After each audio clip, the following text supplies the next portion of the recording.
Ladies and gentlemen, it is I, your captain, the ultimate Kahuna. And we are joined by the beautiful, the wonderful, the truly magnificent Queen of the Iron Age herself, RH Snow. Hello, my dear. How are you doing? You. Hi.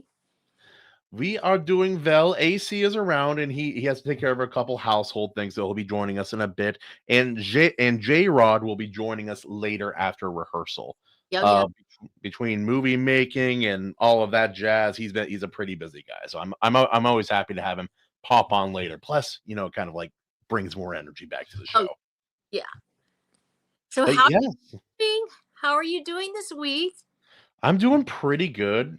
Like always, family frustrations and stuff. Found out that I need to educate my youngest son as well as my oldest. Not, I can't just focus on homework for one and not the other, apparently.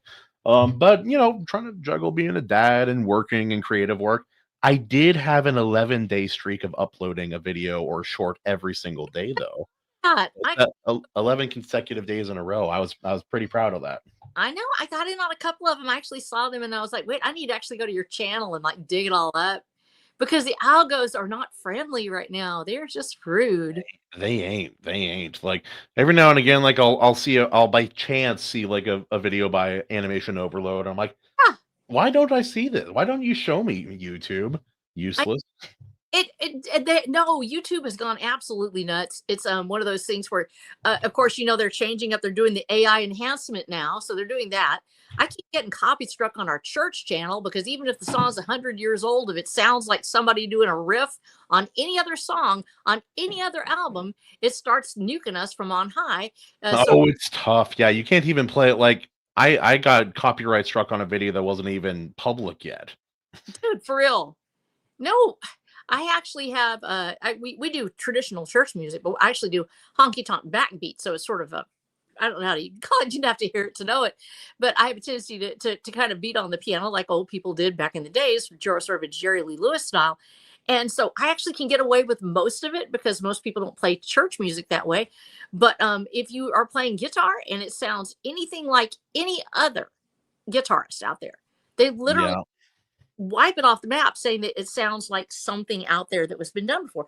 That's ridiculous. You can't have a song that just sounds like something else and you get nuked. And it's really sad because I think there's so many creators out there right now that they're having a tough time. So I've been making a point of it to try to go out and get all you guys picked up. When I see that you've done some work, I've tried to go out to your channel and actually look for it because the feeds themselves, even on YouTube, I can put in a name and it won't come back to that artist or that creator. I have to literally go in and go to your channel, actually enter it in manually sometimes for us to get there. So, the same thing for mine. I'm sure I'm just a little bitty old channel. I doubt anybody gets where I'm going. Yeah, no, I'm totally down. I understand that completely. Like even big channels too. Like right, Razor Fist. I should be notified whenever he uploads, and I so for me, I'll just pit like once every 2 or 3 weeks. I'll just like I'm gonna go check and see if I missed. Oh, like 3 rants. Okay, let's get these out of the way. There were several giant channels that got nuked. What was it, last week? I've heard this happens every now and again. Do you remember what channels they were? No. There was a whole bunch of them, evidently, just a slew of them that got taken out. And I don't know who it was. It's one of those things that you don't even know what's happening at that point. Okay, yeah, no, AC, thank you for clarifying that in the chat. I didn't realize this either, but it's basically like there's basically two different live streams. There's one for like a phone user, which will make it vertical and kind of look funky in the wider format, and then one that is wide format. It's a cool idea, but it would be handy if they found a way to make it either like one stream that's just adjusted for each, obviously, but. That would be the way to do it, but you know. So which one are we able to do both right now? So basically it's out there on the channel that it's picking up whichever one. Like if I put it on my iPad, it's going to show up like a horizontal. And then if I put it on the phone, it'll show up vertical. You would think so, but that's not how it actually works. What I had to do is I went to our channel. I got it. Got it? It's Mhm. Yeah, and it looked like it makes it look like there's two different versions of the stream going, and you just click which one you want. One of them is vertical. Oh, thank you, AC. For posting. Yes. Good job. And a little boost of viewers. Welcome. Welcome, everybody. Yeah, Yeah.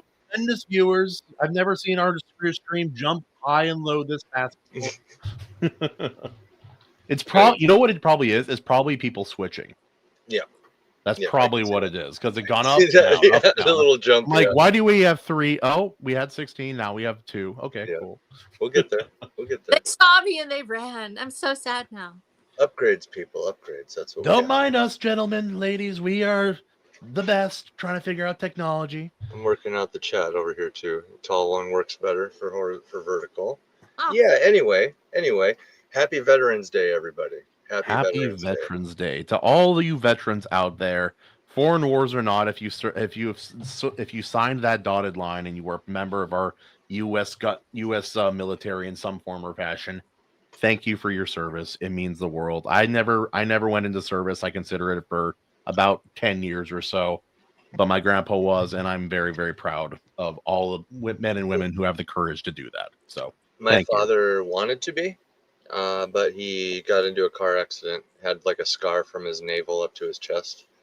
Pretty Holy- brutal car accident, but that ended up making him. It led to him meeting my mom. So really? can't complain too much. Sorry. My mom's side of the family, they're all Navy guys. So my uncle would bring home macadamia nuts and stuff. And Sweet. a lot of semen. Unbelievable. yeah. But in honor of Veterans Day, we ended up switching the movie that we were going to watch for RH's stream here or her episode. And RH, you want to let everybody know what movie you picked? I picked Saving Private Ryan. Saving Ryan's Privates. Yeah, my favorite. shaving. Yeah. And we're not talking about that one. Thank you very much. Different movie. That's a home movie for me. Anyway, no, it's a goodie. It's a classic. It's Spielberg.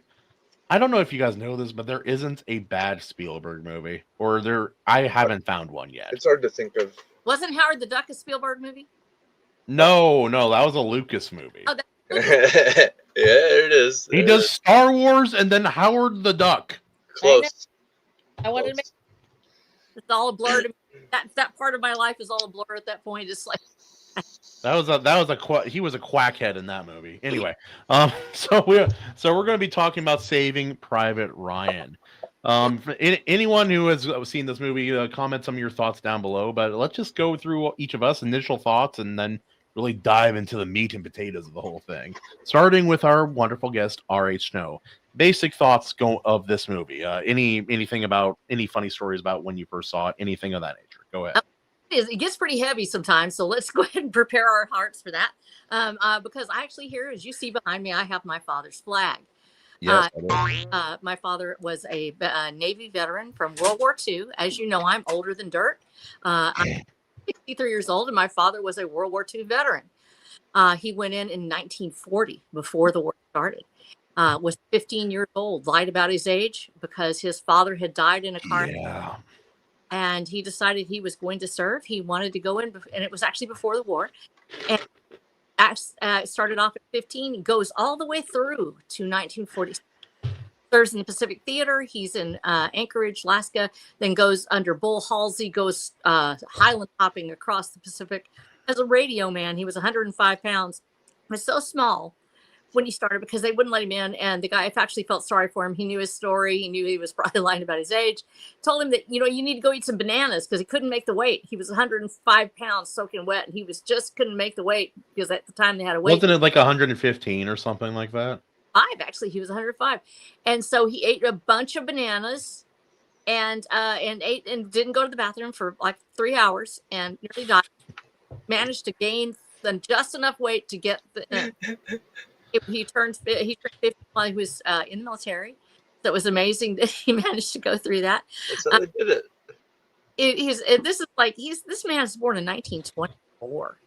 And this is how old I am. This is 100 years ago that my dad was born. And Holy crap, 101 years ago, almost 2. Yes. Holy smokes, that's crazy. I was Hold born. on. My father was almost 40 years old. And as I am that person that, is I can reach back. I can say my grandfather was born in 1881 and my great grandfather fought in the Civil War. So that's You're That's awesome. there's something Snow. I'm noticing your family. You guys don't have kids young. It doesn't seem like it anyway. well, I did. I had my daughter when I was 21, and that's also But part of. you were the first one. Like looking back at the timeline here, I'm like, And for actually, this timeline to work, they all had to have kids fairly like not young at least. I had my son when I was in my mid 30s, late 30s. Actually, I was 36. That's not young. Yeah, I know it's not. And my children, they're 15 years apart, and that's part of the story actually too. So my father was a World War II vet, and of course, as I told you, he goes all the way through and sees the bombing of Japan and the Mm. the atomic bomb at Bikini Atoll. Actually, sees. He goes all the way through. He becomes an atomic veteran, as they were called, and his story is so different because he's so young when he starts, and he volunteered and he broke the code for when he came across on the ship that the Pearl Harbor had been bombed. He actually went and told his captain. Oh, wow. They found out that he was 18 at the time. They found out that he was too young, and we're going to. Uh-oh. And war broke out so hard that they decided they weren't going to take him back home. It would be more dangerous to go back, and they just kept on moving through the Pacific. And They're like, well, boy, your mama's gonna have to think of something else because We'll take we you to need you. Hawaii. You'll be safe there. Oh wait, never mind. America needs you. you know what his mother did? What? She joined the Army Air Corps. Yep. She's like, have at it. There you Yep. go. She became one of the first women in that organization and actually helped bring about the our Air Force. As well as that, we also have my uncle was a Corsair pilot, was a Marine. And so There we go. everybody in the military, that whole family was in. They actually were kind of a little bit famous in that respect, that you had the mother with both of her sons in the military. And so that plays into tonight's selection. Yeah. There are a lot of good World War II movies, but this has got to be one of the best ones. This is one of the best ones, and one of the reasons why I'd not seen it. There's a reason I didn't see it. My father was so young when he entered the war, and it's a very formative period of his life, but he was too young for some of the things he saw. No, Yeah. I think I missed it. Did you mention if he jumped off the boat onto the beach? No, he did not jump off of a boat onto the beach. Actually he did. It was at Leyte Gulf, though. It was not at at Omaha and these others. Yeah. Yeah, he wrong theater, but yeah. But Yeah. huge operation. He did do hand-to-hand combat. Yes. And in fact, he would go on to later on to become. So this is his Bible he carried with him. I don't know if you can Oh see. yeah, there we go. And this was, Wow. It's him. little. Is it the full thing? it is. It's a New Testament. It was designed to go in the breast pocket, so that way it would protect him from bullets and metal thing. And in fact, I want you to look for something, because after the war, so he has this really harsh experience, like a lot of people do, and he suffered from PTSD the rest of his life. We couldn't wake him up at night. We had to stand by, and he would wake up swinging because he had some very harsh realities when he was in the war. He had a knife fight that will be echoed in Saving Private Ryan. You'll see it, and I'm glad my dad didn't see it, because I think that it would have hurt him. Yeah. He passed away in 1998. He said he really didn't want to see that first 10 minutes. He had heard about it and he was concerned. But you will see a badge, and I'm going to show it to you. And there's a reason he has it. No, he didn't land at Normandy, but during the Korean War, he's going to. Pull it up. Now this badge, Rangers. it is from 1950. It is a replica from Fort Benning. He became a ranger instructor, a combat, so a hand-to-hand combat instructor and a ranger drill instructor, and he trains at Fort Benning. And this was passed out for them, and this is the tab that was taken to Normandy, and you will see it in this movie. And he becomes that ranger, and that is his tab right there. And So he went to the Korean War as well. he trained people for the Korean War. that time they felt like his services would be better used as a drill instructor. And so he becomes one of the first drill instructors for provisional rangers at Fort Hood. And it's a very obscure point in ranger history, but on the other hand, that's the beginnings of our modern rangers. And my nephew is now in the airborne as well. So I think that as we go through hard in my family's history, this movie, I didn't watch it when my dad was alive. I actually was, it was in theaters, but I had, was going through a lot of stuff, and I just really didn't want to go to that movie by myself. And I was like, you know what, I'm going to wait till it comes on the TV or whatever. And Dad never saw it with me. He passed away from cancer in 1998. And my mother tried to watch it with me when it came on TV, and I saw parts of it. And the reason why was because my father told me about his experience in the war as much as he could. He told me the funny stories. He told me some of the other things that were really hilarious about being a sailor in San Diego, and trying to going to actually going to San Francisco and getting in a fight with some communists, or they were actually trying to get a rally going, being in fist fights and getting drunk and doing cool stuff and everything. And he never wanted to tell his daughter about the harsh realities of war. But I knew what it was like because I heard him cry every night in his sleep till the day. Yeah, the harsh reality of war can break down even a strong man. It is. And he was one of the strongest men I've ever known. But so one night he did tell me, he did talk to me about it. And so I was afraid to see it. I couldn't watch it at the time without thinking of him. I couldn't see it without thinking of him. And so I've watched parts of it that I could. That was 2002. We really didn't have the movie clip really on the yet as much. I saw parts of it, but the music stuck with me. It was the music that made such a difference. That was 2002, the year before my daughter would go to Iraq. She joined the military in 2003. Excuse me. She goes to Iraq in 2006. She starts her training. And yes, you already know it was a very hard year. And I've got a story about that too. And it actually fits in directly with Saving Private Ryan. It was a really hard time to be a military mother. I grew up a military daughter. My brother is in the Marines. My uncle was in the Marines. There were a lot of people who joined. I remember I'm vintage 94, so I was a baby, but I do remember all the people joining. I do remember the kind of attitude in America that we had at the time. There was still an attitude about it. My daughter actually was an opera, she was training for opera. Actually went to the what we call the Fame School in Dallas, is Booker T High School for the Visual and Performing Arts. I don't know if I got all of it in there. It's a huge long name. Booker T Washington High School for the Visual and Performing Arts. Got it. And so she was actually quite famous at the school. She had a beautiful singing voice, and this is going to play into her story as well. And 9/11 happened. And she saw a few parts of the movie with us. Actually, she was at school most of the time. And she told me she was going to join. She already had a scholarship to North Texas as an opera singer. She was going to go study opera. I had parents come to me and they said, you got to break her legs. You can't let her go. You can't let her go. That's for other people. You got to break her legs. Yeah, I like that saying. Like, you're going to have to just tie her up. And they were horrified. They were terrified. And they said, that's for other people. And I told them, we are the other people. Mm-hmm. So she went back to school and she had signed up early, for delayed enlistment. And but you respect your daughter's choices, her autonomy, and you're not the kind of woman to tell anyone, even her own child, to step away from the call of courage. No, I'm not going to. In fact, I'm going to encourage her to do it, not because I'm one of those people who seek glory, but because I know that that's where her heart is.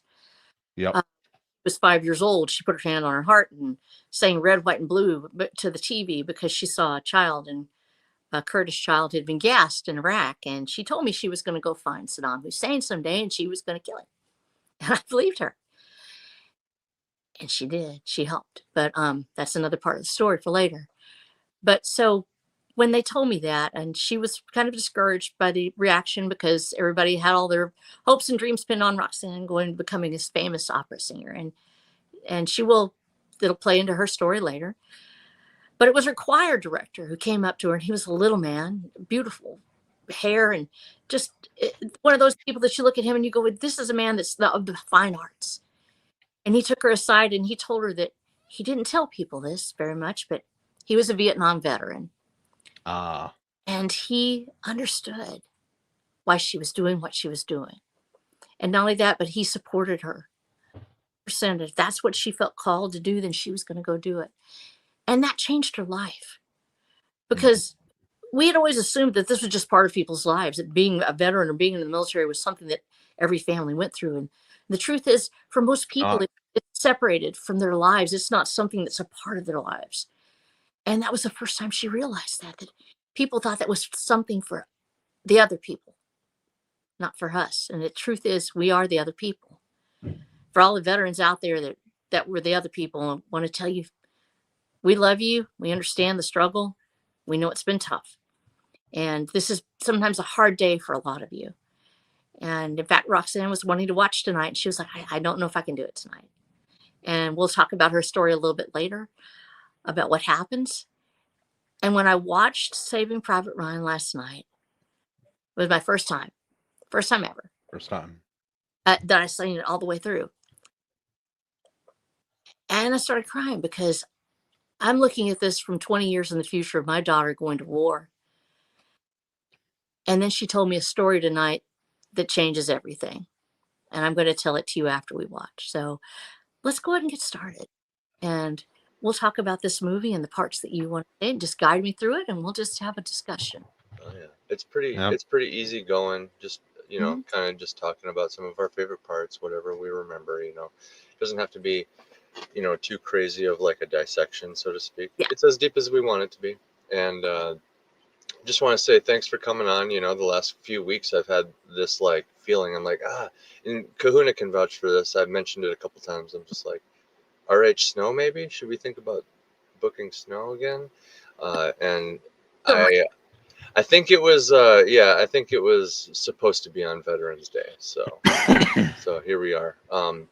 But yeah, one immediate thing that jumps out at me with this movie, obviously Spielberg, it's like a masterpiece. I would be remiss to say right up front that, and especially watching this again as an adult, it inspired a surprising amount of my writing. Like, this past week, one thing I've seen bouncing around on social media a lot was this whole America has no culture thing.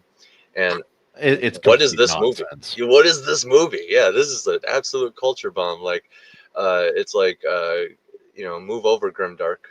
This is kind of like showing you how it's done. It's like, it's a very clean Grimdark in a way. You know what I mean? It's a very gritty movie. And yes. I would say this, anybody who tells you on the internet that America has no culture is using our culture to tell us that, because the Americans invented the internet. So y'all phone up. Love you if you're overseas. Love you all. My friends, I have a lot of fans that are overseas. But I'm telling you right now, yes, we do absolutely have a culture. And everybody who has ever studied culture knows that. And are the amalgamation of the world. Yes, we have a mixed culture with a lot of little parts here and there, but it has turned into something unique. And when we hear somebody say, oh, they don't have culture, it's just because they're jealous and just jealous or ignorant. It's like when like a black person or an African American person says, oh, white people can't have dreadlocks. I'm like, white people had dreadlocks too for a long time. A lot of times it's a liberal white person saying that. And that's true. That's true. And dreadlocks, on this subject, I just can't help it. My OCD. It's a human thing. That's all I'll say. It's a human thing since the beginning of humanity. If you don't wash your hair, that's what happens. You're gonna get that's what happens. Yes.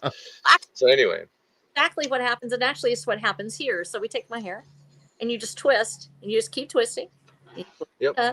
And you put your dressing in it, and it will create a lock. And that are being that way about it actually are of European descent. They're being sanctimonious in their culture should be. In reality, culture is whatever the person who is celebrating it is. And they have a right to the culture that they have in their hearts and in their minds, and nobody has a right to take it away from them, certainly. But in everything that we do, we are who we are, and we have a right to be ourselves. And if my hair twists, it twists. And if it doesn't, it doesn't. But you, who you are out there, celebrating you, Nobody should ever tell you that you cannot celebrate the way you are, who you are. Yeah, sorry, go ahead, AC. Sorry, just really quick, silly joke. This movie really is just a very succinct documentary about that time America exported their culture to a struggling Europe. that one time. Kicking 8 kinds of ass, you mean? Yes, we exported our culture very nicely. Yes. It did. And I think the reason I chose this movie is not because it is a completely military thing. It's actually it's a lot of our mil sci-fi and stuff like that, because y'all love mil sci-fi, is a lot of it's lore. It's actually the acronyms and everything else that goes with it, and the planning and the strategy and stuff like that. This is not actually a movie written for veterans, because veterans, oh, I love this movie for one reason alone, because it introduces stability to what it means to be in a war. There is To your nothing average more person. Yeah. about the first 10 minutes are absolutely brutal. It was hard to watch. And I'm an EMT, and I've been on a lot of scenes. I've seen a lot of blood and death. And it's still, they did a very good job of capturing that chaos on a mass. I've been on some mass casualty scenes. I was at West, Texas, when about 45 minutes after the explosion, and when saw a lot of blood and a lot of stuff. The reason that this is so difficult to watch is because it accurately captures the chaos, and we can go through that and see how that's set up. And go ahead and, I guess, start us off, sort of kick us off. How do you want to do this? Do you want to go? You want to watch a clip, or how do we do this? I playing clips usually get, like, YouTube likes to slap us around when we do it, like an abusive spouse when we do that. So, I think what we'll do is just talk about it a bit. I do have a little bit to share. The opening scene on Omaha Beach, and that very impactful, very well filmed, chaotic scene, kind of like what you were referring to. It cost more than some movies. That scene by itself. They brought in, what was it, 2,500 Irish Army Reserve soldiers to play extras, and no, they didn't use any storyboards. There was no CGI blood used, all practical effects and real explosions. And they trained the soldiers and had them act how they thought they should act for the most part. And so that's why it feels so authentic and powerful and reactive that way. And I will specify this: there were 3 different beaches they landed on Normandy. Yes. And the reason they showed that one is because that's the one where they didn't land any tanks. The beaches where they landed tanks, that battle looks way, way different. Yep. Because the tanks are goated for a reason. You'd still get the cool scenes where, they lose a tank on the way to the beach, and it's like a tragedy. It's like, oh, there's a whole tank that didn't even make it. Yeah. And that happened. You know what I mean? So it's just part of the immense cost of just like literally spearheading it. So also, the opening scene starting in the funeral, starting in the not the funeral, but the graveyard. Forgive me. Yeah. What a smart. It's been done in a lot of war movies, and it's for a reason. It's you have to have a visual representation of the cost of what war costs, and very few things do that as effectively as an entire field of buried soldiers. In this movie in particular, just the look on the character's face as he's looking at all of his dead brothers, just kind of, I don't know if you guys, because the movie doesn't outright say this, but it kind of evokes the same imagery as all of them standing lined up in formation. You can almost imagine the soldiers standing there with their guns ready to go, but it's graves, and they're all. Go on. No, there's you go. One called Flanders Field. The poppies grow between the crosses, row on row. These are the dead. Isn't that a Canadian song? Yes, it's actually written. I can't remember his name, actually, the guy who wrote it, but Flanders Field.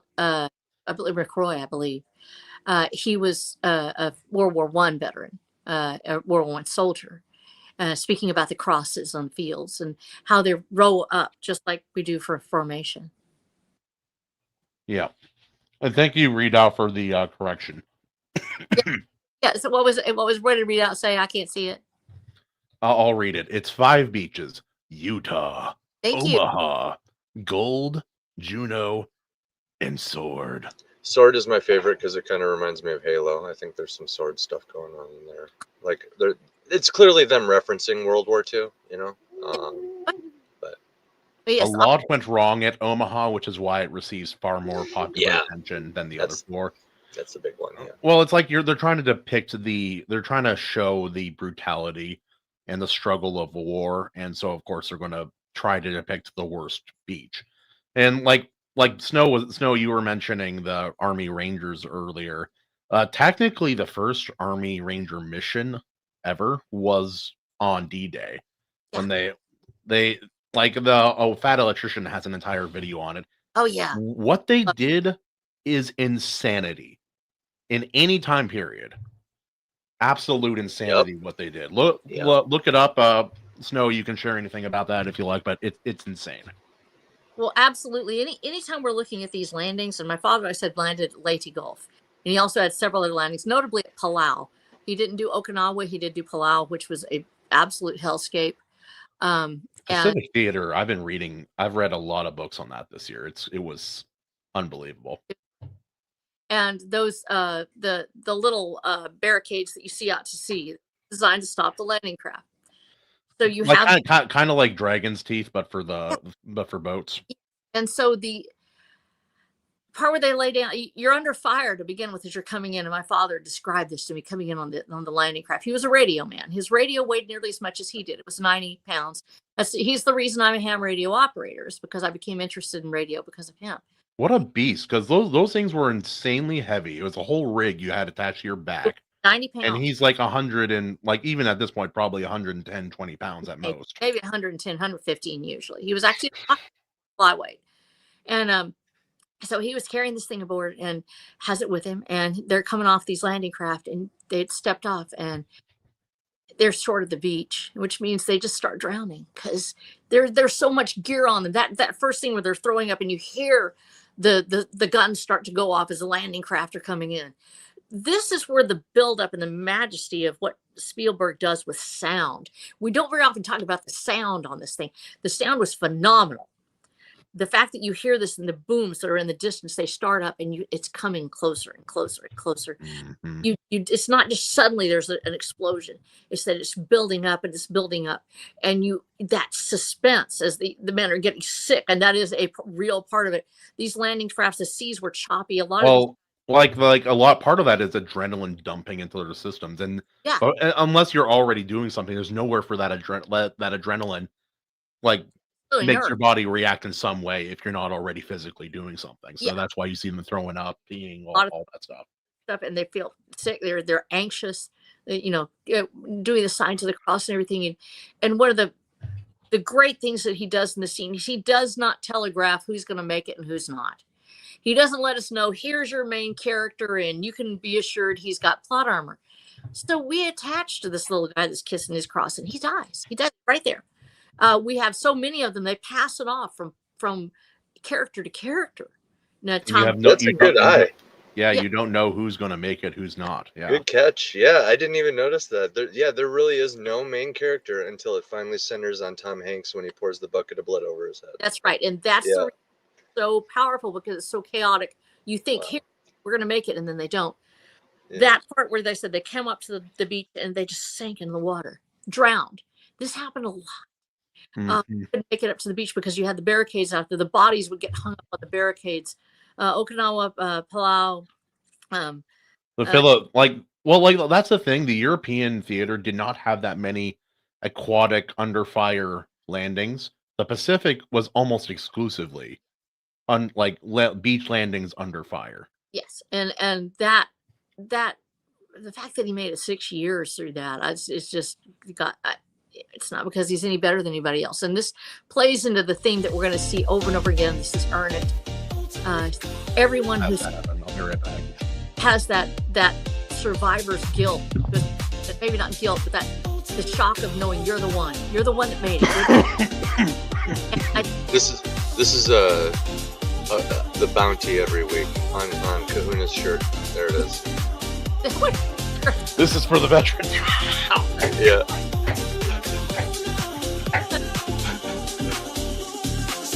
That's just beautiful. Yeah. Being awesome now. We love it. But There's yes, more. you had, but yeah, so you had these guys coming up in these landing craft, and literally they're sitting ducks. They're going to get picked off, and you don't know who's going to make it. It's literally just making so much chaos, building up so much that you can bring somebody in behind you. Your body becomes a barricade for the next man behind you. You don't know who's going to make it. So the beauty of what they did with marrying sound in this movie, and I actually used it through the headset so I could hear which ones were going off, and they did such a perfect job of echoing these things, of actually having the initial shock sound followed by an echo here. They did a perfect job with this. It really enhanced this effect. And like I said, passing it from character to character. That way they don't know who is going to be that person who lives. You get invested in each one and they die. The frantic nature of the medic. And I understand this viscerally from you're trying to save somebody and there's no way to save these guys. It was like, there are injuries you can save, but like if they're shot in a vital spot, like especially in the field, you're done. There's not like there are arteries and veins in the body that if they're shot, you're bleeding out in as quick as 30 seconds. In fact, there's an army friend of mine who worked for me for a brief period, and he talked about a tragic training accident, like the most unlikely training accident imaginable, and it just everything went wrong, and like a officer in charge got shot on accident during training. It hit his femoral, and it's over. Yeah, femoral is like, it's hard to do femoral. You have to, and this is just from an EMT perspective, in order to shut off femoral, if you've got, it depends on how much is blown out, shove your fist down in it, wrap it in a rag, shove down there, and then tourniquet. You have to close the wound with. If you don't do that, you can't stop it. So you have to literally stop it that way, and then apply the tourniquet, get it cut off, and even then, you may still have a bleed out. So those wounds, those are the ones that they're easier to take almost because they're there and they're gone. They did such a magnificent job of showing the wounds that take too long. The ones that's what I hate about most movies, Snow, and most books. Like somebody gets cut or somebody gets shot and then they're just done and they're dead.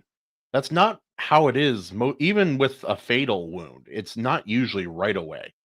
It's very rarely the case. We won't really go into it here because I think it's too gruesome, but there are several wounds that take days that are just, they're not going to get better without modern medicine. You can't fix it. And a lot of gut injuries are like that.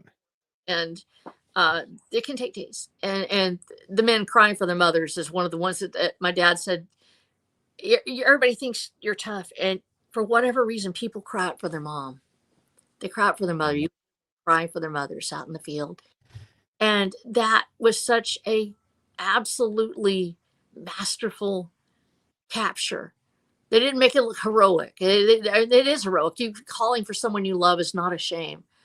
But it's not. It's not. They didn't try to make it sound perfect. It's the sound of men dying. And we don't think of it in that respect. We try to make it look like we want it to look. We want it to look like something that will inspire us. This doesn't inspire us. This makes us afraid, and it should. Death is hard. For a lot of people, death is hard, and it takes time. And thank God for morphine on the field. The medic was perfect. I really loved his portrayal. I've seen people go to pieces like that on the field, not by crying, but by trying to save everyone, just keep on working a patient when it's already too far gone. They studied these roles. They knew exactly how they wanted this to be portrayed. And the medic being so frantic, trying to save people and them having to pull him off. You can't do that. You cannot save this person. He's gone. He's already gone. And then turning to the radio man, and they're just making conversation, and then he turns him over and his face is gone. There's those shocking moments, and we watch Hank's character, the captain, as he tries to turn himself towards the mission that he is trying to work on. And the way he stays focused He's still very human about it. He doesn't do the superhuman jump up and roar. There is a person who does that. His name is Audie Murphy. Yeah, there are a few people legitimately like that historically, and Yeah, it's and Audie Murphy, insane. little bitty scrawny dude. Actually, he went to school with my mother's sister. Yeah, And that's cool. farms this little bitty guy, redheaded, and they said they heard the day that he made the news that how many Germans did he kill? It was 40, then 60, and he literally slaughtered an entire battalion or something by himself Basically, single with handedly, him yeah. hollering and shooting because he just got tired at that point, and just you lose your mind and just say, all right, everybody's coming with me. If I gotta go, you're coming with me. And that's exactly what he did. And for the most part, when that one person is the one that inspires, for every one of those, the There deal, are thousands of dead men. yes, thousands, not just thousands of them, and they're your friends, and they're human beings, and they're crying out, and it's not clean, and it's not pretty. And so at the same time, this is war. War sometimes has to take place. And I'm not saying this to excuse war. War is a horrible thing. You know what's worse than war? Very little. Yeah, not war. There actually is something that's worse than war. It's I'm, having people come and destroy you knowing you won't fight back. Yep, not war. Yep. Not war. what That's happened? What happened in but pre-traditional World War II yeah. to the Chinese by the Japanese? Yes. That's what Yes. happens when war should occur and it doesn't. Nanking. Yep. Nanking is the real thing. And for our Japanese, If anyone is curious about history and can stomach something worse than anything the Nazis ever did, Yeah. read Look about at Japan. that. Look at Japan. Yeah. Not that the Chinese were much better. They abandoned Nanking militarily, Mhm. and they drowned over 500,000 of their own people trying to hurt the Japanese and to fail miserably. Yep. And when the Russians showed up, they already like destroyed all the evidence. All they had was like a few scattered survivors with horror stories and nobody to hold accountable because it was just like everything's burnt down. But where did all these people go? What, you know what I mean? And then it wasn't until like they basically got all the way to the other side of Asia and pieced together this murder mystery basically of what happened to all these poor people in Civilians Asia. and Russia's finally like, oh my goodness, atrocities. That's what happened. there is a war, and it's called not fighting back to protect the innocent. Yeah. When you just decide that anything, I'll lay down, just that you're not going to have peace. People that want to kill you are going to kill you. War is when you fight back. Now, there are unjust wars. There are wars that are absolute wastes of life. There are wars that accomplish nothing. wars for pride, wars over misunderstanding, wars for selfish reasons. There are, but if you there has to be somebody to be the warrior, to be the one that fights back. If you don't, you're going to be a victim. And so there's a balance between those of us who build civilizations from the inside out with art and culture and agriculture, and then there are those who make sure that we have the space and the peace to do it, and those are the warriors. And a lot of those warriors in World War II, the difference was they were conscripted, they were drafted. My father volunteered, but so He many lied to get into war, and he wasn't the only one. There's a lot of stories of men who lied about their age so they could serve. Well, there was only so many soldiers, or so many, men of age, and among them willing, whatever. So yeah, you get a lot of young ones slipping through the cracks because they just want to go fight. there were entire drives that just emptied out towns completely, and my father talked about that. So you have these men, they're in a different mindset. They are there because they know that something's coming.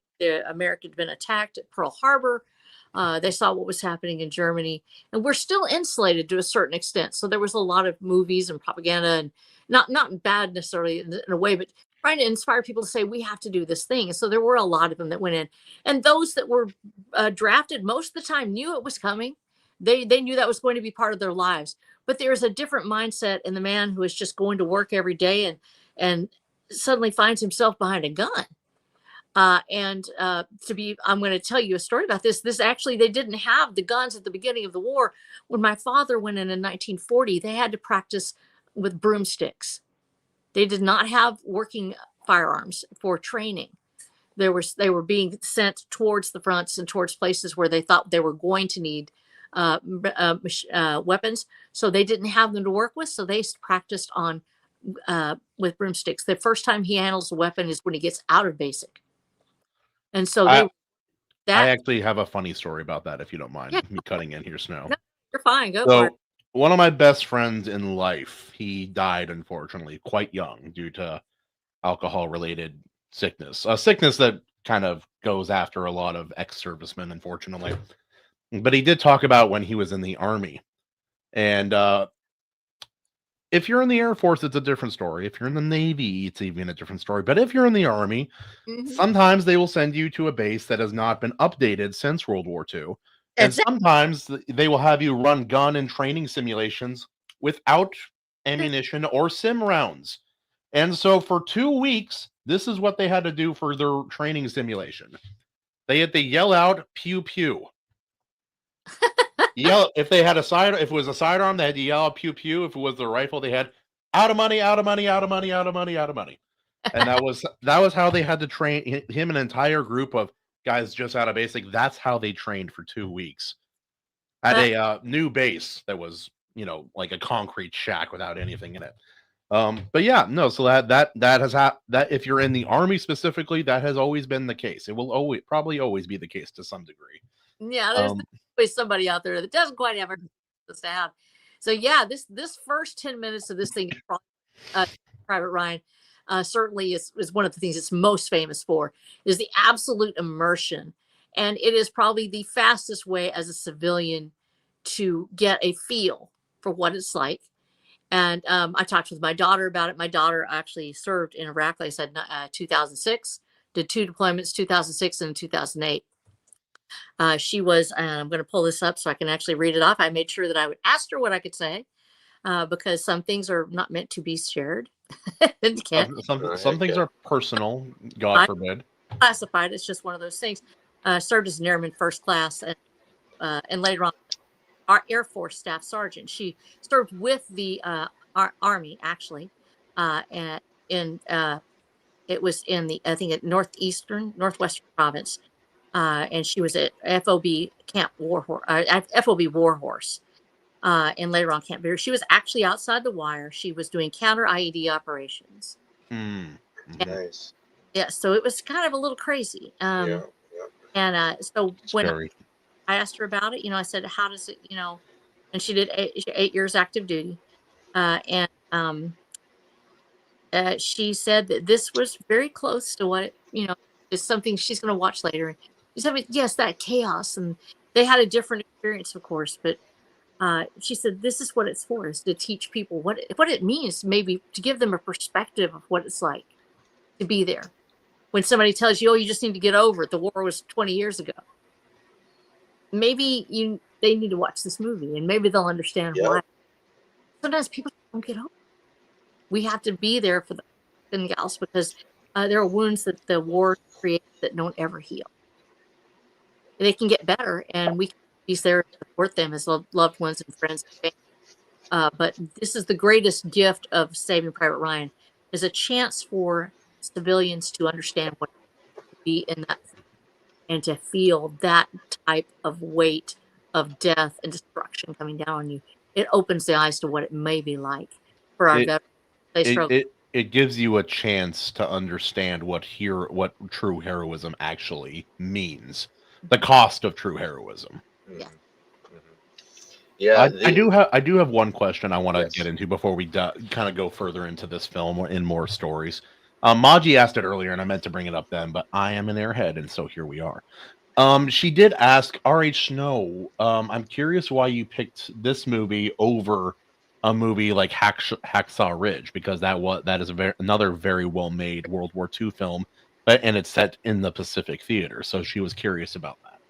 Yeah, I think that for both of them, they have their merits, and they each explore the dynamics of military life, being in the field. I think that for me, the reason I wanted to choose Saving Private Ryan is because I wanted to show it from a perspective that I'm actually more intimate with, and that is the family's perspective. Yeah. As mother that sent my child off to war, and as a young woman sending it off, and to watch the next scene that comes up was difficult for me. It was hard, and there are reasons why it's hard, because it's not just a hypothetical situation. As we make our way through this first round of it, I said it educates the civilian. Hacksaw Ridge and so many other movies are designed for veterans who actually are watching the films. They're done with that in mind. It is a chance to revisit that point, to look at the strategy, to look at the history. Saving Private Ryan is about a group of men trying to save another, and what it means to be going through this valley of death together to try to save one life and sacrificing so many others in that pursuit. And I believe that actually, in this case, both being great films, that this is where Saving Private Ryan stands out, because it draws the civilian perspective into not a military perspective, but the soldier's perspective, the warrior's perspective, and it makes it personal. Yeah, it's like what he said.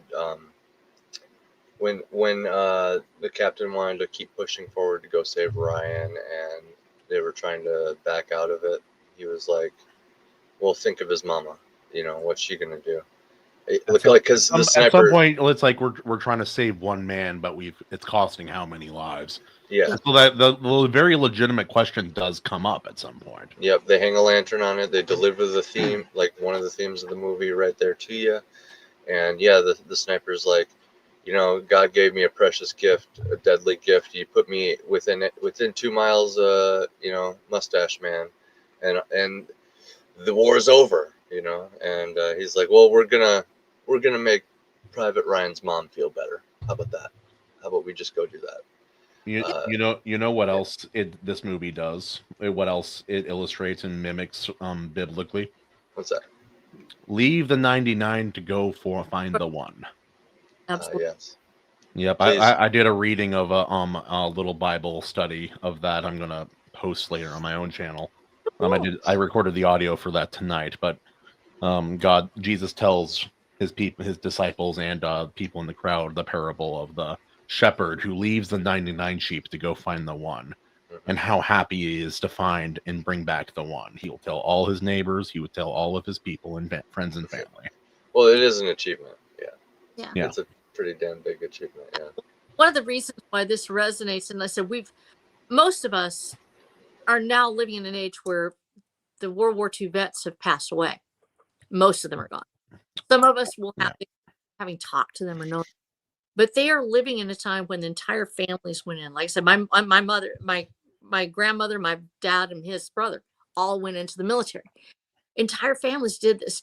There are names that are mentioned at the beginning. As we leave that chaotic scene of the first 10 minutes and we go to where they're typing out the letters, and this is an impressive segue in transitional storytelling.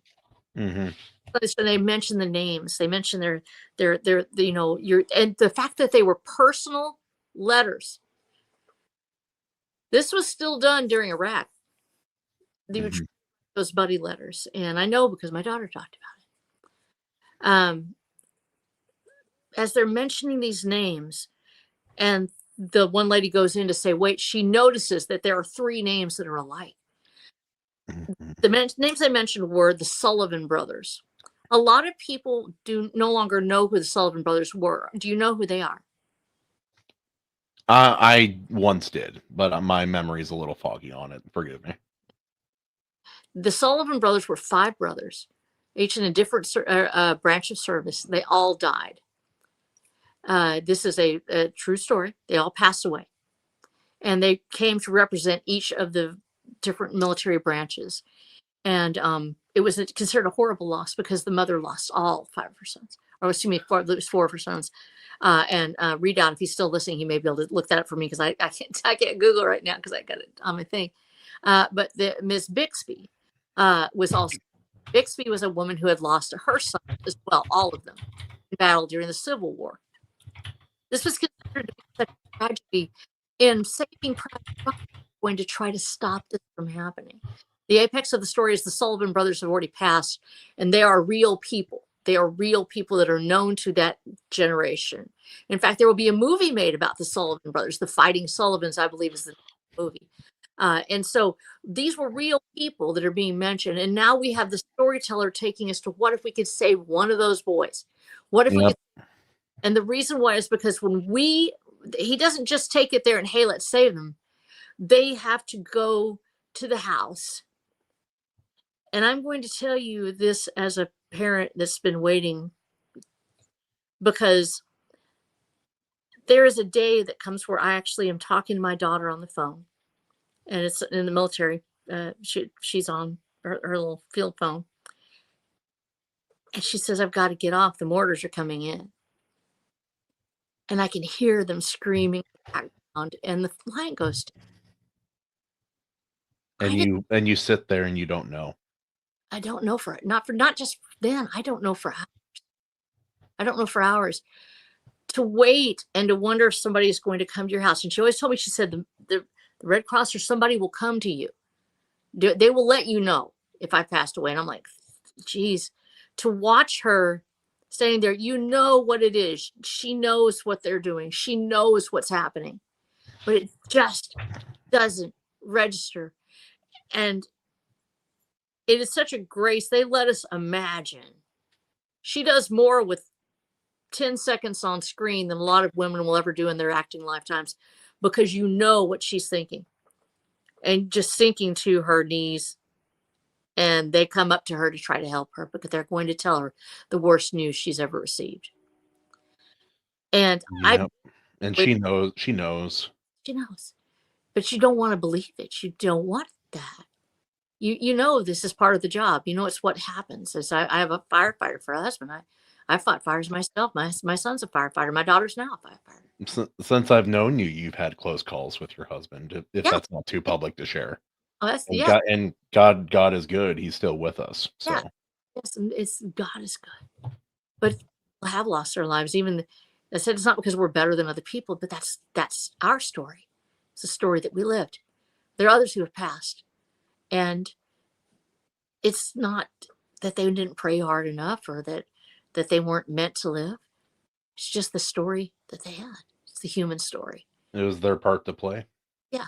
And that story of the mother waiting, they humanize, they give us a reason to want this.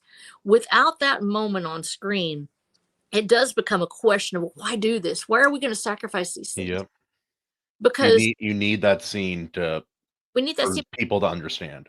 But there's also another element to it. As we watch, there's this wide shot where the car is first coming in, and the scene of the Midwest and the fields around the home. And we don't see a father there. We see possibly he has passed away already.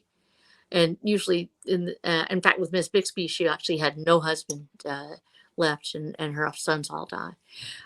We have these stories about women just leaving, having everything taken away. This is the home front.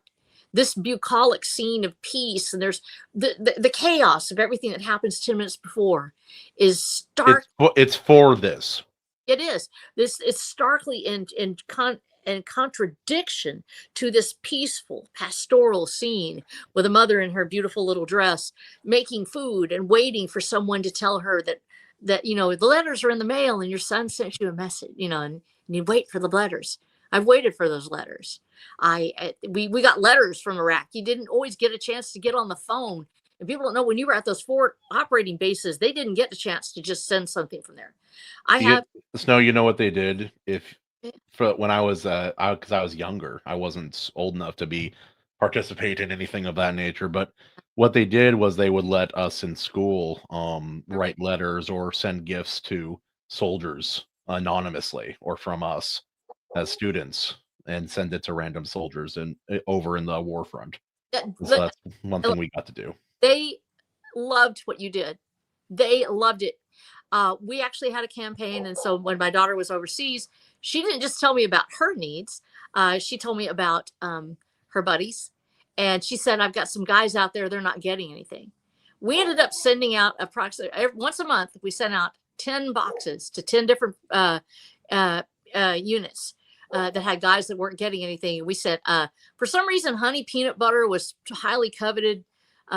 home baked cookies, you could trade those, like, cred, you could traded hers for like razor blades or something. Cigarettes, all sorts. Yeah, it became, it became currency. But we said everything we could. And she said those letters meant so much. There were people who weren't hearing anything from somebody, and you're over there and you think, well, mom gets a letter once in a while, but people were already kind of getting away from writing letters. And so here you have this dichotomy of people that are overseas that are still wanting to hear from somebody. They don't have just an email or something you can send. Sure, they could get online, and a lot of them would update their MySpace or something if they had it later. Wait, oh wow, that's a blast from the past. Anyway, Well, in 2006, I don't think we had it yet. And so real literally, that was in her second deployment. I could look at MySpace to see if she'd checked in. But until then, so we have this dichotomy of people that weren't really writing letters anymore. That made such a difference. What you did as kids, you don't know that who you touched, that was the only person they heard from. Somebody actually cared. Somebody actually did something. So I was talking to her today about it. I said, because I asked her, what do you want me to be able to say about what you went through and everything? And she said, you can say that what you sent for somebody else. And yeah, it's a kid that nobody knows maybe, but for somebody who hasn't heard from anybody, it can mean everything. absolutely. And yeah, no, that you reminded me. There's another film that I think does an admirable job of trying to show the what it's like for the people still at home in military wise.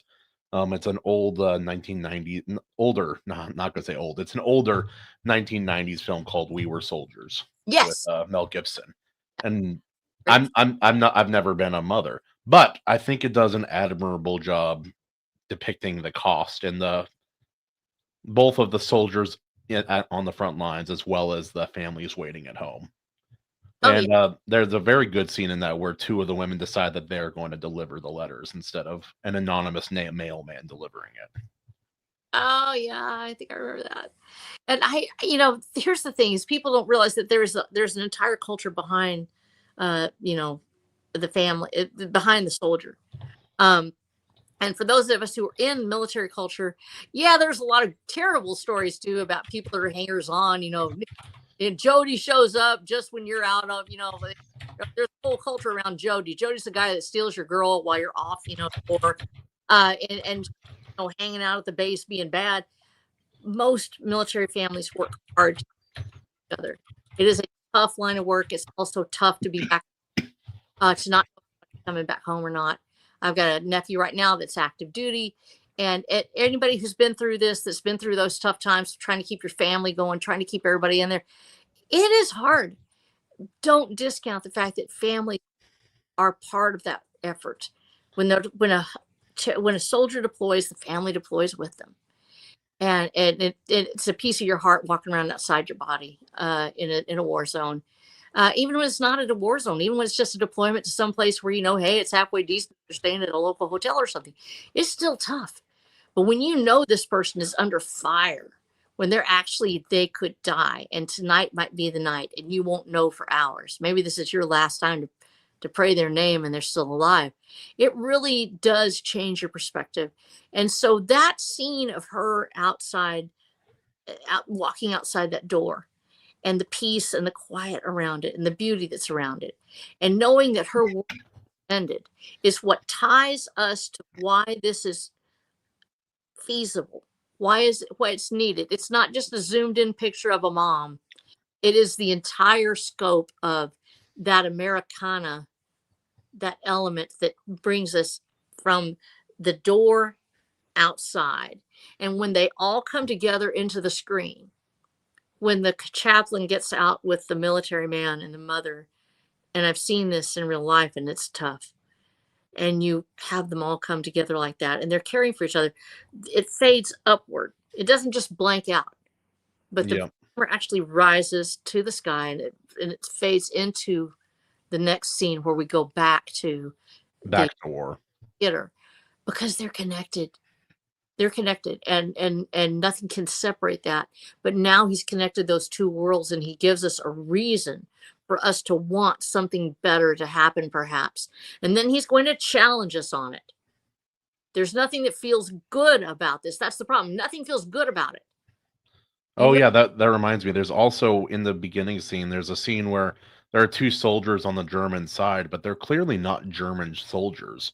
What they were they were basically forced conscripts from Poland, Yeah. and they didn't want to fight they didn't want to fight the United Yeah. Nations or Americans.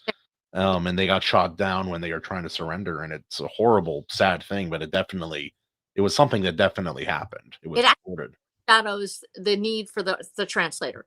It's one of the reasons the scene is there is we see that they're speaking and nobody understands what they're saying, but we know something's wrong. And Yeah. the way that Spielberg conveys that so beautifully in that scene, because we see they're frantic, they're speaking, and we know it's not German. One of the reasons Polish sounds very different than German. It does, quite. Even when you're not really familiar with the languages, we know there's that confusion there, and they're coming forward. You saw immediately, even if you didn't know Polish, you would know that they're not part of the German conscripts. But the Americans in the scene don't know that, and so the audience is taken on that ride of there's a need, there's a miscommunication, there's something missing, and you are going to need the translator. And this is a setup. It is an absolute setup for one of the most divisive characters in the story, and that's Upham. Mm-hmm. And because he is needed in the capacity in which he works, he's needed at that point. He's compassionate. He wants to save lives. He wants to do the right thing. He is a very sensitive looking young man. He's not the type that you would feel like you put back in there. Spielberg's going to make us love him and then absolutely despise him. And both will be simultaneous. And while I do applaud heroism and I do hate cowardice, if you've never been in a real emergency or a real threatening situation, you do not know for certain how you will react.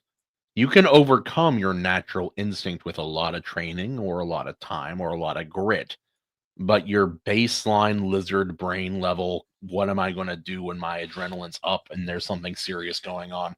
You don't know until you know, until you've had gone through it. Like a friend of my sister's, one of her best friends, she runs. It's what she does. The moment something serious or dangerous is happening, she's just like, she teleports out of there. I have a thought on this too, personal experience here. So I don't really have a problem with like blood and stuff like that per se. You know, I got tattoos everywhere, no problems with like pain, obviously. But for whatever reason, so like my dogs have gotten into like a fight with each other on like a couple times, you know, like in the past, and I will stupidly jump in the middle, which, in case those who don't know, you're supposed to just grab a really long object at best and wedge it between them. Then the object gets bit, right? So what the whole point I'm trying to get at here is I have no problem with pain or any of that. When I jumped in the middle of my dogs fighting, one of them just, you know, reared back and got me in the arm, and his like teeth, like kind of his fangs kind of like dug into the meat of like my arm and like tugged at it a little bit like they're designed to do. I realized after this, I was like, wolves, that's why man. I was like, oh, wolves. Oh, that's right. Okay. Yep. So it's like when you take a bite out of chicken off the bone, and you know how you can like pull it free, and it pulls like a whole panel of the chicken meat free. He tugged at a whole panel of my arm, if that makes sense. And it made me like faint. I couldn't even control it. I had no problem. The idea, the feeling, the sensation. No, not even. Like my body went into some sort of shock thing, and like I even though I was like thinking clearly, I didn't really have a problem with it. I'm like, oh, I'm bleeding, whatever. Apply pressure. It wasn't really that bad, but something about the tug just like put my body into some sort of shock, and I just like fainted. And my body's like, this is what you're doing now. That's one of the rarer reactions, but it is a reaction some people have when. So after that, I believe everything like in Saving Private Ryan, where they have like the crazy reactions. Yes, 100%. Yeah, actually, they did such a fantastic job of researching this, because every reaction you see on there is a reaction that's happened somewhere to someone. and each of them have their own reasons for happening. And with me, for instance, I have a tendency, I have kind of like a cataplexy. I'll actually just go limp. I will go absolutely limp, which is not. Yep, that's another one. Yep. I'm in control of the situation and I feel pretty good. Like if I'm fighting a fire and I'm controlling it, I'm usually fine. When something else is coming at me, approaching me, there's some sort of level to where I will absolutely freeze and just go limp, which is not really cool. I don't know what sort of evolutionary design that was for. Jesus knows what he's doing, but I have no clue why. It's to make me actually where I'll probably fall down and go like in the grass and be all quiet and still. There's two theories. One is that you freeze, you stop moving, and then whatever is threatening you, if it's an animal, will ignore you, or it'll make the painful process of death faster. That's the idea anyway. Yeah, basically shocking. And so I do that. So it's not really super helpful. And so knowing myself, knowing that is one of the reasons my father told me. I was actually thinking about it. Here I am, 4'11" me. I actually don't even pass the height requirement at the time. Couldn't get. I was like, I'll get in the military. He's like, they're going to take you, girl. And yeah. So first of all, I wasn't tall enough, which I didn't pass the height requirement. And also, he said, this is not what you're designed to do. You would have been perfect on a submarine. I would have been great on a submarine. And they actually changed that where they didn't have the height requirements anymore for the things. But he said you go limp, and it's a natural reaction. It's something that you're not really able to overcome, and it's going to cause you some issues. It's better for you to do what you can do. And if you ever have to fight, he taught me about street fighting and things like that. But he said, for a avocation as a warrior, it might not be the best choice. And he literally tried to teach me unarmed combat. All of my life, taught me different, fighting stances and methods and everything else. And that's how that ends up being in Watcher of the Damned, is I got a chance to learn how to fail at every good martial arts that he could possibly try to teach me. Everybody has a different response, and we're going to find out more about Upham. And so that scene where he's needed and he's not there yet, sets it up to where we go, oh, this man has a purpose. Somebody like him, because these people got hurt because there wasn't somebody there to save them. And he sets us up to think that there's a need for that. And then so it's a kind of a cruel thing to do, because he's making us. Hey, you're famous. No, Herman, I got Herman on there. I can't even see. Herman, if you're there, I love you. You're famous. You're more famous than me, Herman. If you're done, you can go back to being famous now that you're done fighting with Royce on the Discord. Yeah. They were going at it today, man, and yeah. Royce, was it wholesome? I hope. Herman and Royce, yeah, they were going at it. Was it friendly? Was it friendly fire? I hope it was friendly. It was vitriolic. I don't think either one of them are hateful in any way, but that's not a friendly word, but I'll take it. It's not hateful. Yeah. Also, real quick, KAC chicken is that hilarious. made me laugh. That made me laugh. That is very, very funny. Bill, everyone's more famous than me. No. The scene where the Yahtzee soldier was basically it devolved into him begging for his life. Yes. That scene, rewatching it this time, it was like way more powerful than I remember it being. I was like, so first of all, this guy's killing it with the acting. He really. Yeah. Second of all, it's very, very rare and strange to go. My goodness, it just makes the whole scene so much heavier. To go from like laughing to like, and then you remember how dark the scene is, because he makes you laugh. You end up liking this guy because he's like, oh, I like America. Nice yams, cool beans.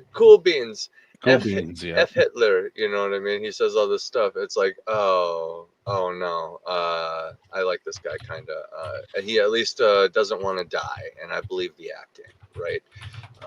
And yeah, this time around, it particularly got me. I was like, this is a scene. It's definitely a scene, because it presents the dichotomy of having to take care of a prisoner of war. Somebody surrendered. What do? You're on your way to this other mission. This guy might come back to kill you. You're in the field. Taking a prisoner when you're not going towards a place of command is risky. Extraordinarily risky. You're taking him, might kill you. He's going to try to escape or do something else. Typically, you would want to have, and this was the truth about the World War II, World War I, also patrols that are out by themselves. 5 or 6 men coming up on a scene and having to deal with it. It so powerfully grasps this as they're coming up on this, pillbox, and they're trying to. I think one of the things about this scene where they're coming up and trying to decide whether or not they're going to check out this pillbox.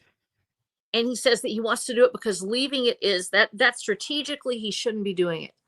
They change our viewpoint from they're coming out up. They have this little personal thing where they're trying to figure out who the captain is and what is, where he's from and all these things. And it's personal. They let you love these characters. They let you see the need for Upham. They let you see, Wade working on his things, and everybody's part of this group, and they're interacting, and it flows so wonderful. And you can imagine. Here's what they do: they make you imagine what else is going to happen in the story with these characters. Mm-hmm. Also, I'm not real quick. Well, like Yeah. just another small appreciation for this film.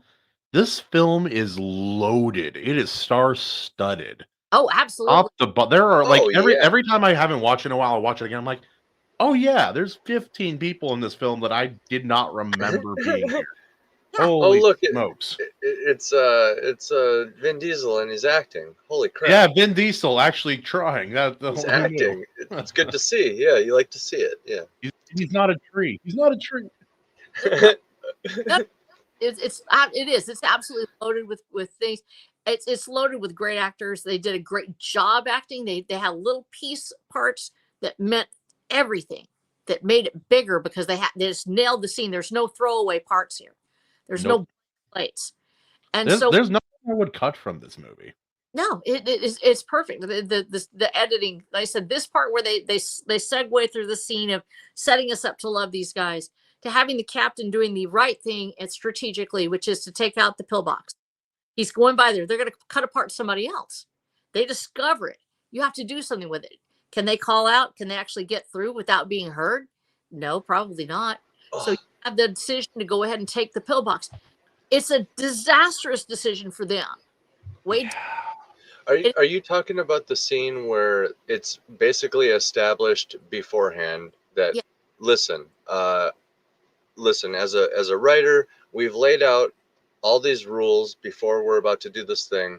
What's about to happen is one of the characters is about to die because somebody's going to get shot in the process of doing this. And is that the scene? Yes. Okay, because this is great timing because I just remembered it as you were talking, probably because it's the scene. You know what I mean? So like this one stood out to me too. I remember thinking to myself, this particular sequence was written with a lot of finesse because of what I just said. Like they lay out all the rules ahead of time, not heavy-handedly or even obvious. In fact, I didn't even pick up on it until they were kind of about to go in, because there's like a last minute, moment where they kind of all look at each other like, and there's this unspoken moment where they all know, hey, one of us is probably gonna get hit. Well, the characters, the Jewish character says, "I have a bad feeling about this. I have a sixth sense." He's there like, you go. Yeah. And the captain is doing what he absolutely believes is the right thing to do. And actually, on paper, it is the right thing to do. It is, yeah. From it, and so he's like, but you don't know. You don't like that. You don't know what you don't know. That's and right. So what is the right situation, like right choice most of the time, maybe in one case is not going to be. And like you can only do it's a roll of the dice either way. So it's like think of trench warfare. You have 50 men stand up to charge across the field, filled with machine gun fire. What choices are you making then? You're just running and hoping you don't get shot. And there's that even in paintball, it simulates it, but obviously you're not going to die if you get shot. And if you're not afraid of pain, then there's no risk. So you're not afraid. But I'm like, I couldn't act this way on a battlefield. There's no way. I just couldn't. And forgive me, I have to step away for just a minute. I'll be right back. And really quick, Snow, before I let you continue here, I don't want to interrupt you again.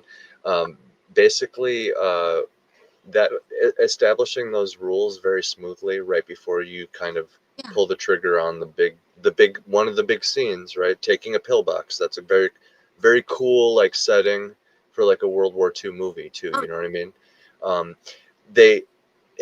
You establish all that, so it's like, okay, we know somebody's about to get hit at least. Now there's stakes established, there's tension that is building up throughout the scene, because the other side of this coin is they purposely don't show any of the good guys like specifically getting hit, because like we're not supposed to know until after the battle, basically, when there's the reveal that, you know, the guy's hit pretty bad, actually, you know. So I thought that was just some good writing, lay It is. out the rules. It's it's Go on. masterful, like I said, from a storytelling viewpoint, because they set up the characters, they make us love them on the way in. We all know there's going to be a sacrifice made, because he does foreshadow it. He says, the character says, I have a bad feeling about this. I have a sixth sense. There's something bad's going to happen. And he's right. But the captain does what he does because he's falling back on training. He knows you cannot walk away from that dangerous a position. There's times when you do pass it by. There is a choice to be made. He makes the choice as a captain that he does not want somebody else to pay the price. And he believes that they're going to be able to take it. So he goes in there, he does his very best, and Wade's shot. Wade's going to die. And Wade does. Yep. And it's not revealed until after. Very masterful, because then the whole time you're like, who's it going to be? Yeah. Right. And we have the German prisoner, and now we have this. There's two things that are taking place here. First of all, we have the part where a man makes a choice and it turns out badly, where something bad happens. And we say, how do we reconcile this? Hank's handling of the captain's agony afterwards is so real, because he makes the choice and he has to deal with it, and he has to deal with it effectively and quickly. He has prisoner of war out there that he's going to have to deal with, and he's ready to kill him, because not only did he kill one of his people, but he destroyed that plan that he had, his own self-confidence of saying, I'm going to make this decision and now you're dead. That's terrifying. It's horrifying. There's nothing you can do to make it better. All you can do is weep quickly, get over it, move forward to the next objective. And what does he decide to do? He has to choose between whether or not he's going to kill the prisoner or let him go. And they're setting us up. They're setting us up again. What seems to be the right thing. And actually, this is echoed to a certain extent later on in Fallout 3, when we have the ghouls in the tower wanting to come in and set up. And you do what you think is the right thing and the compassionate thing, and you end up with absolute carnage as place. The story, and that of course, that comes after this movie by several years. So we have that same kind of dichotomy. Upham is advocating to, he's translating, he's making connections with this guy. He actually does make a connection, and Hanks decides to not kill him. And because he doesn't kill him, this has repercussions later in the movie.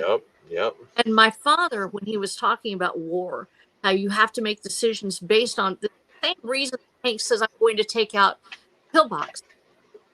That soldier is part of that pillbox. He's part of that group.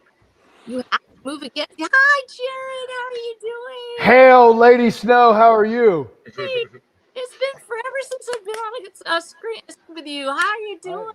I'm great. It's good to see you. It is absolutely fantastic. You're such a famous movie man. Okay, we're talking about. Have you watched Saving Private Ryan? Oh yeah, many times.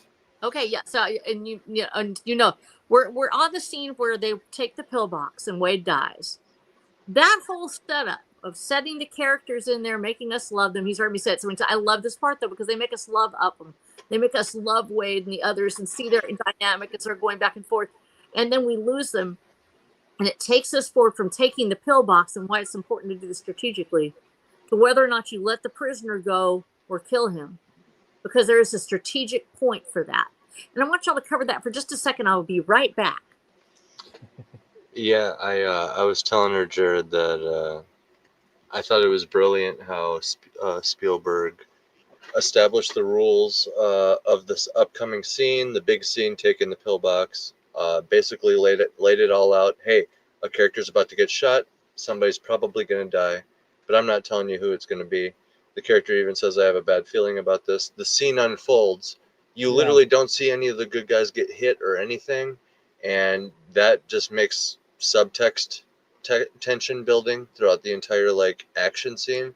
And then it's almost like, okay, that's over with, and it's like the dust settles, and then you're like, wait, who got shot? You know what I mean? Yeah. And Yeah. it's like a big reveal, actually. Instead of, he could have just ran into that scene and then just had that happen. But Yeah. no, he like thought about it. You know what I mean? So I was telling him. Yeah. Well, I mean, that was cool. that was back when we had peak Spielberg. Mm-hmm. Mm-hmm. Mm-hmm. Yeah. And yeah, dude, like, as much as I dislike his current library or his like most recent library, like you cannot deny that man is maybe the greatest to ever sit behind the camera. Oh Like, yeah. he's just so freaking good, dude. He's man, he was up there. It's undeniable. Yeah. Yeah. Yep. Yep. But yeah, here we are. It's kind of just like we all know Saving Private Ryan, right? It's probably like seriously like one of the best. Where's the flaw in the movie? Like the flaws are very nitpicky, I would say. Yeah. Yeah. So I mean, at this point, it's just kind of like been a celebration of Veterans Day. We've been talking about the movie. She also shared a little bit of stories, of from her family. So yeah, I don't think you can fault the film on story. Oh At no. all. Like story at all, directing at all, acting at all. Like Yeah. there may be some cinematography choices like the people that you could nitpick about if you were a dick, but like Yeah, maybe. like it's the overall the movie is good enough. It's good enough that I think being critical of it kind of would make you a jerk. Well, right. Like I'm sitting here like thinking about it, and it's like no, it all pretty much holds up. There's nothing you'd really cut. There's arguments to be made. Like the only thing, like what, maybe some dialogue, like the Matt Damon monologue, but that's like a whole bunch of characterization going on there for Yeah. Private Ryan himself. Hey, sorry guys, real quick, we gotta address some heresy in the comments. Oh, get it. On the count of three, say heresy. 1, 2, 3. Heresy. Heresy! Yes. There we go. He still made the worst family movie ever, E.T. Uh-oh. How dare you, Bill? Brother, Who get are the you? flamer. This is verging on Justin hating Rocky. Uh-oh. What the hell do you mean worst family movie ever? Hey, that's a sign of age, man. That's a sign of age. Yeah. He's We'll have to cover E.T. If I could send a slap through the electronic wiring of the internet, I'd go like this. Just enough to let you know. Not enough to hurt you. Anyway, welcome back, Ari Snow. Yes. I appreciate that. I'm sorry. I had no idea. No, I go ahead. Read stuff for me. Also, whatchamacallit, there we go. Thank you, Herman. Thank you. Also, Spielberg, if someone says he's the best director in history, I don't know if it's true for certain, but I'm not going to argue it. No, me neither. I can't think of someone who brings together so many elements. Like his worst movie is better than some directors' like best movies. Yeah. Yeah, there's it's like you could argue Hook is his worst film, and I adore that movie. Yeah, I don't know. I've heard West Side Story was a complete train wreck. So well, let's find out the internet consensus. What's his worst movie? Anybody have any guesses? You thought West Side Story? You thought Hook? What do you think, RH? What do you think Spielberg's worst movie? I really haven't seen one that I thought it was horrible. Of course, I said the ones I saw I was going to like anyway, so it's really hard for me. I'd have to go with Hook just because it was a little bit, the take was sort of different, but I think honestly that it was still a great movie. Yeah, I think there's some sophisticated storytelling going on there, despite kind of the silly tone in some instances. Yeah. And Dustin Hoffman as Captain Hook. Dear God, man. Come on. Yeah. It was so good. Also, did you guys ever get the impression when you saw that movie that Shmi and Captain Hook were a little non-normative in their sexual preferences. Because privately, both those actors decided to play with that as the undertone. Okay. They decided privately that was going to be what they were depicting. And looking back, I'm like, sneaky. I see it. I need to watch it. I need to go back and watch it again. Oh yeah, they decided it wasn't actually real. Yeah, you're right. Hey, real quick, and I apologize if you guys have already talked about this, but Lady Snow, how is your husband? My husband is actually doing very well. Yet, Okay. my husband had a heart attack about 3 weeks ago. Yeah. So right in front of my house, and actually had a full right coronary artery blockage. Should have died. Jeez. In fact, he went out on a fire today. He did not fight the fire by hand like he usually does, but he did perform IC and act as chief, and even drove the truck around a little bit. And when with truck, we're talking about massive, like a 5. A real truck. Snow, I know you weren't going to say this, but I was hoping after you said he didn't fight it with his hands that you were going to say he fought it with his mind. No, just like Nikola Tesla, the fire. No, like that would actually one of our fire marshals out here actually had a fire break out across the street from his house, and we were rushing there on scene, and he stared at it till it went out. And I don't the fire marshal Larry did that. So that's our one guy that has that claim to fame. So we haven't stared at fires and had him gone out, but he's done everything else. So, and that's after his wreck. Yeah, and he's not a spring chicken anymore, man. Besides, between this and other accidents, like he's had stuff like since I've known you, which hasn't been that long. And so God said, he's going to stick around. He was ejected 30. For people that don't know, he was ejected 30 from a fire truck. Unbelievable.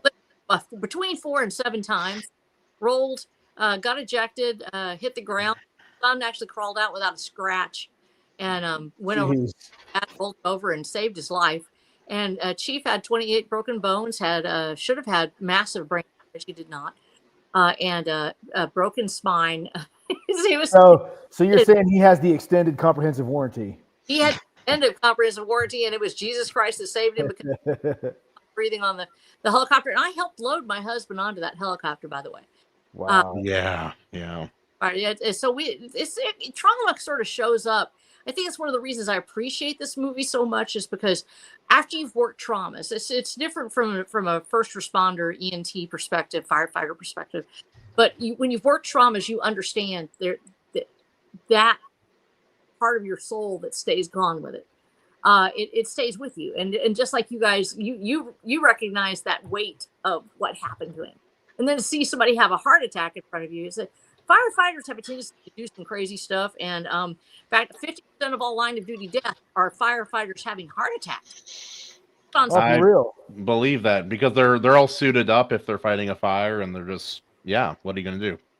He had 3 big fires that day that were grass fires that he actually, not that day, but that week, he'd gone out and he'd worked them all in one day, and he had just been feeling bad ever since. It was just, he did exactly what a lot of firefighters do, which is push and push and push till you get to the breaking point.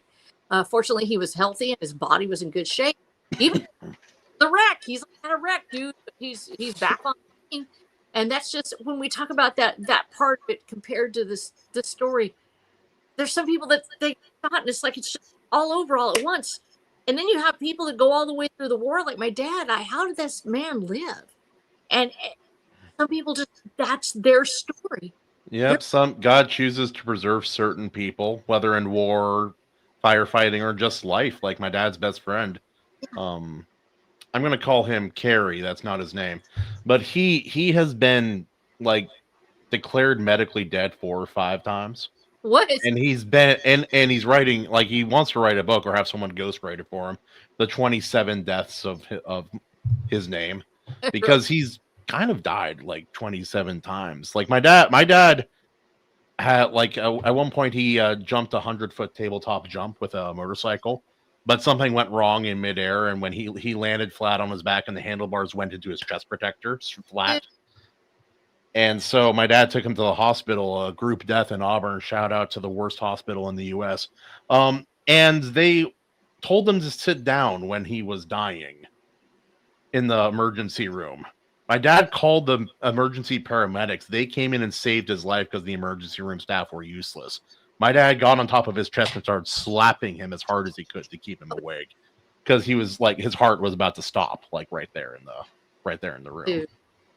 Unbelievable. But yeah, no, between that, the car accidents and the broken spine and then the broken neck a different time, some people, God just like, no, you're not dying. That's not you. Well, and that's the thing that makes it so hard for us. And we talk about this.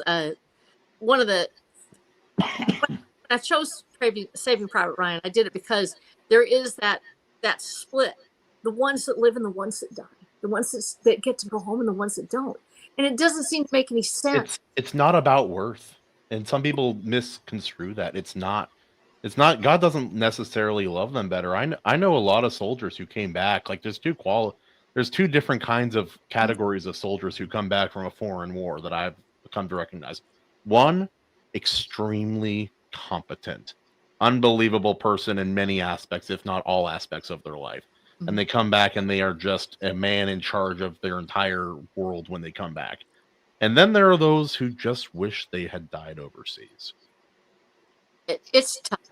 And I've got a lot of my friends that are veterans, because we live in a rural community. Probably say 40% of our people out here are veterans. And so we have a lot of friends and veterans that the ones that do come back, there is a burden there. And in fact, it's echoed in the end of this movie, and we'll talk about it then, about the need to make it worth it. Yeah. Earn it, because you are that one that came home. And the same thing happens with first responders when we go through stuff like what she went through. We've known people that it was it and they were done. It's not that we prayed better. It's not because God loved us more. That's David. And so that's what we were given. And the same thing with Saving Private Ryan. That's Ryan's story. They decide that they are going to save this man. And the truth is, we don't know if he's going to live or not. There's a point where we're not sure if he makes it. Yeah. And so as they're going through this part where we have the German soldier, and they let him go, and they let him walk away from the scene, and he decides to let him go. It seems like such an act of compassion, and yet in the back of our minds, we have that nagging feeling that this could be more, because anybody who's ever dealt with war knows that you are turning out a soldier. And he says it. He may come back and hurt us. And it's possible. It's not only possible. History says it's likely. Yes. I had a very good friend of mine worked for me for a while. He had to shoot somebody he never would have wanted to shoot. Yeah. During a nighttime operation, he had orders, and it was that or risk the entire squad, and so he did what he had to do, and he never recovered. Never. Because there's no good answer. There is no good ending to it. There is no way to make it better. All you can do is do what you believe is the right thing at the time, and you have to do it according to the training that you've been given and what you've been taught. One of the most important things we learned from this movie is training. You fall back on training. The reason the captain is able to do what he does, he has that broken down crying jag scene. And yes, he has a hand that trembles, because that's that subconscious, that tremor that shows up when he thinks about what he's having to do. But he falls back on training. He goes to the protocol. We see that this is a competent soldier, somebody who knows what they're doing, has been trained to lead, and he falls back on training. Training is what keeps you going. And training is your spine when your spine gives out as a soldier. And so we see this competent soldier doing what he believes is the right thing to do. And there is actually no good choice. You have to make the choice to make on the field. You have to live with the consequences.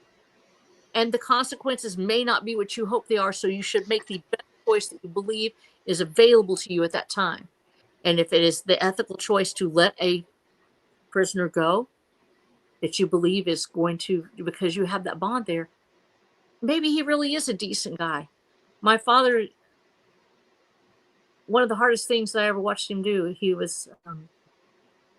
didn't drink, but he had like one beer one night. He wasn't a lightweight by any means. He was a man that had worked in Mexico and actually would like take an entire, just tequila and just slam it. He could do that. He worked on crews. He worked with it in the tunnels in Mexico, designing. That's impressive considering he's a smaller man. Yeah. Oh man, he could hold his liquor. But he softened up one night, and I don't even remember what it was that inspired this. We started talking, and he told me the man he was fighting with. He said these were men like me. They were Japanese soldiers, but they could have been my friends somewhere else. When you're fighting somebody in the dark with a knife, and they're trying to kill you, and you're trying to stop them, you do what you have to do. But it stayed with him the rest of his life. I could look at him in his eyes. I have dark. And he said, "Eyes like, how do you have your dad deal with killing him when he's 16 because he had to live? Choices to make, and you do what you believe is the right thing. Then the war, there is no neat answer. There is no, and people who are able to armchair quarterback it from the comfort of their own homes and pick apart everything that somebody does from a field far away. They need to spend some time in the real world. Maybe go do a line of, go do a tour of duty and see how they feel afterwards, because it will change your perspective. It has to, yeah. And then there's also the perspective of the captain, and it's like it's hard enough when you're just in charge of yourself as a serviceman, but when you're in charge of other people, and it's not even a question. Your decision will mean a cost in lives, and whether you make a mistake or not. Typically, my grandpa, he had a lot of trouble, I think, with authority for a while, because when he was in not Iraq, sorry, in Vietnam, their general called in an airstrike on accident and got a whole bunch of their guys bombed in their own base. Oh, geez. And so they had a 2-star general come on, show up, and escort that guy personally out of there and talk to a whole bunch of the soldiers. And it was a really hard thing. It's like, well, we're being led by good leaders. We're protected. We're in our own base. We're following protocol. And then all of a sudden bombs rain down from the sky, and you find out it was a very avoidable, unbelievably avoidable mistake by a higher up. And like just an unbelievable level of incompetence led to that happening. But it's just one decimal point on your GPS coordinates. We do this with our fire scenes. For GPS coordinators to land the helicopter stuff. One decimal point the wrong way, or at one point where you don't have the number right, you can send them to a completely different location. It's dangerous. Things don't always turn out the way you hope. Sometimes you will make a mistake, and one of the most important parts of the scene is the captain maybe this isn't what they should have done. Maybe they should have just gone around like everybody said. He has to deal with the consequences, and he has to deal with it effectively and get it over with so he can keep leading, because they're going to die if they stay there. So he has to move forward. Dealing with our mistakes is the most important part of leadership. Dealing with it, getting it over with, taking accountability, and then taking the reins of leadership again. You have to be able to do this. And it's not just leadership of a bunch of men in an army. It is leadership in your own life. It's leadership with your family. It's leadership everywhere. We will make mistakes. How do we deal with it? And Tom Hanks does such an incredible job with showing that the consequences. Yeah. Yep. Very, very good actor. Yeah, and he poured a lot into this role. I want to address this before the comment disappears, though, real quick. Yeah. Tank Ferret, he's a veteran. This one time in Baghdad, I got blown up. You could have ended it there. That's enough. I would find out years later that I cracked several vertebrae and lost a chunk out of one of them. Dude. I thought I was just being a wimp. And there are so many soldiers and hardworking men I know who are like that. Just like, oh, yeah, no, there's a piece. One guy had a piece of tree in his spine and didn't know for like 15 years. They called it, was it vitamin M? Where, take some Motrin and walk it off every time. It would get you some out there and do that. That part, getting your bell rung by went off too close to your convoy, that happened to my daughter. And you literally don't know sometimes for months that you've actually wrong. That concussive blast can really work you. And in fact, that's one of the things shakes your body. Yeah, it really does. It absolutely can undo you. My my grandpa and his brother both fought in World War II, and Uncle Brent was in the Pacific Theater in the Philippines, Uh, and Yeah, grandpa that was some meat. grandpa was in the North Atlantic, and like those two were some hard ass men, and my Uncle Brent tells the story and would tell this story with a laugh, like, and Uncle Brent was a minesweeper, and so he would have to clear minefields, and there was a 2-man team, him and this guy from Australia were clearing mines, and Brent would tell the story. He's like, that Australian guy, he had the best pair of boots I'd ever seen, because Grandpa and Brent came up in the Depression, so it's like really good boots was something they valued. It's like, I wanted those boots so bad, and he wouldn't trade them to me, and I couldn't buy them, and then one day we're sweeping these mines, and he did something wrong and got blown clear out of his boots, and it's like, oh my god. And Uncle Brent earned a Purple Heart from that, and like had a string of shrapnel up his chest, across his neck, and like 3 pieces of it in his ear, like purple spots in his ear, and like would tell that story with a laugh because it just vaporized the Australian, and Brent got his boots. Yeah, I was gonna say he took the boots. I know he did. Yeah. I still got them boots. You are a hard ass man. And then my grandpa was he was part of the North Atlantic Fleet, and then his carrier group got dispatched to Sicily, I believe. Oh wow! Right, like as Mussolini was fallen, like the day after Mussolini died, they were in port in Sicily and standing guard, and like he and this other guy were standing guard at the pier, and these Italian guys come running toward the dock, running toward the dock where they're standing guard. And Grandpa's like, he's like, I don't know what we're gonna have to do. I was gonna shoot shit out of them though, and so like they pull up on him, and then the Italian's like, amici, americano, amici, and so they come up and I don't want pasta. No.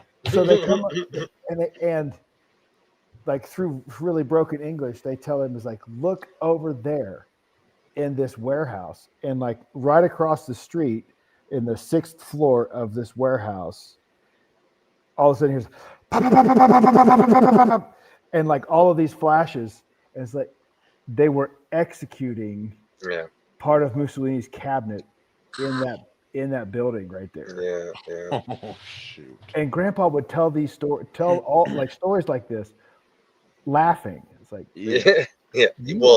military humor. For me, I've worked with a lot of military guys, and I've also worked construction. Believe me, there are no off limit jokes. No, with the right group of guys, there are no off limit jokes. So much so that with one group in particular, about a couple of younger guys, I'm like, guys, we have to look around, make sure the customer and neighbors aren't out when we start joking. So calm down a bit. It's that word with first responders that are very dark sense of humor about it. Trying to make light of it, make fun. Crisis. There's still somebody's going to be, cracking a joke somewhere. And going through that with Chief, my dad, I know that when he was talking about, funny things that happened in the wars, things that were strange, he often talked, the first time that he was actually in battle, he was actually out of Anchorage. And my father, of course, I said at this time, he's a very young man, and I sort of missed this part. My dad, World War II vet, because I'm just older than Moses, and my dad was in that age group. I'm going to plug my phone in here for just a second, guys, because it's fixing to try to go down.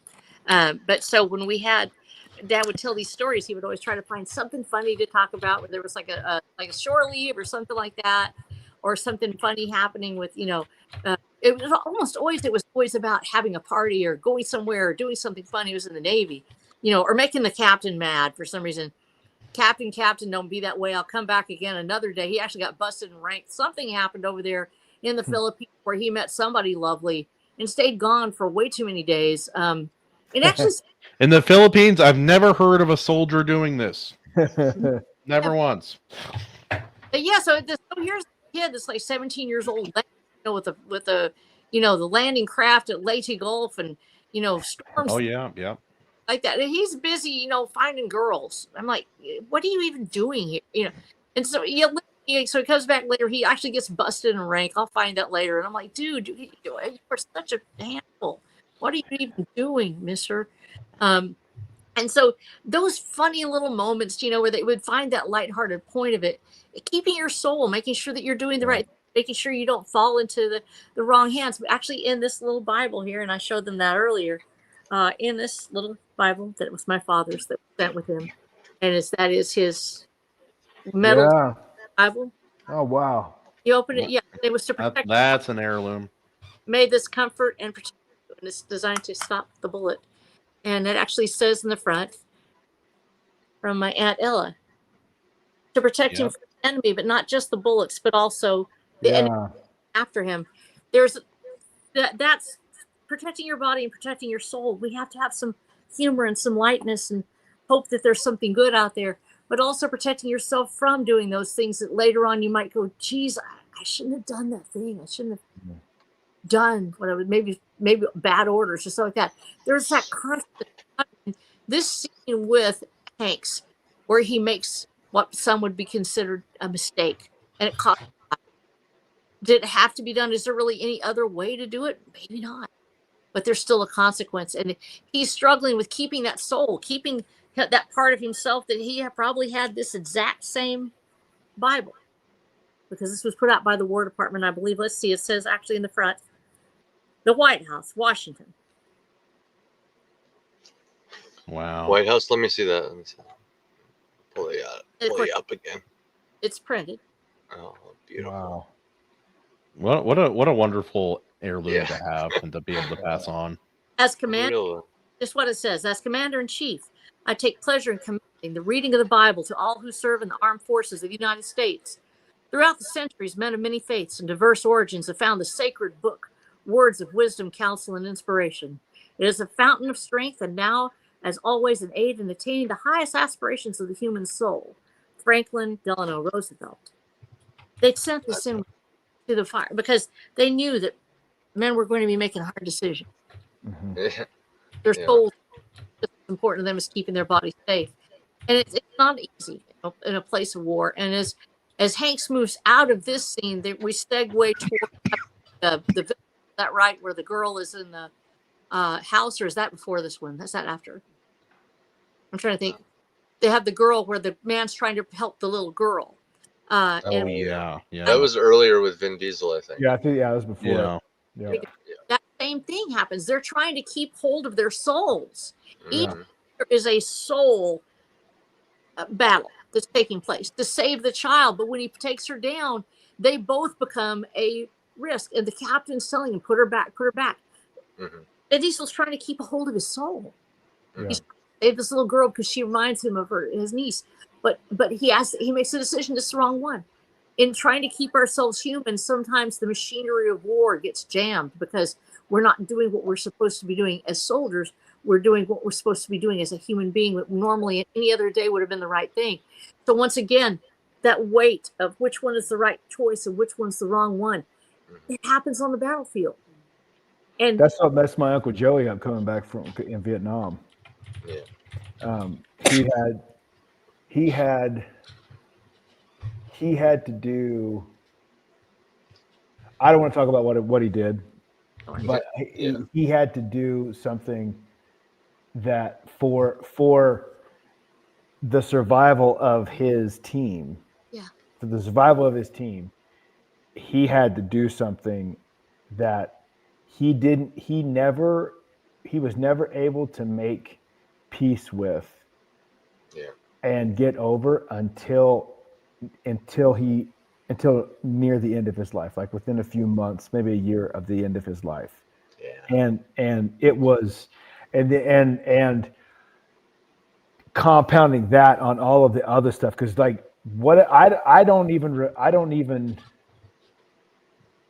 I don't even know what his unit did, but whatever the unit he was in, they were like deep in country, and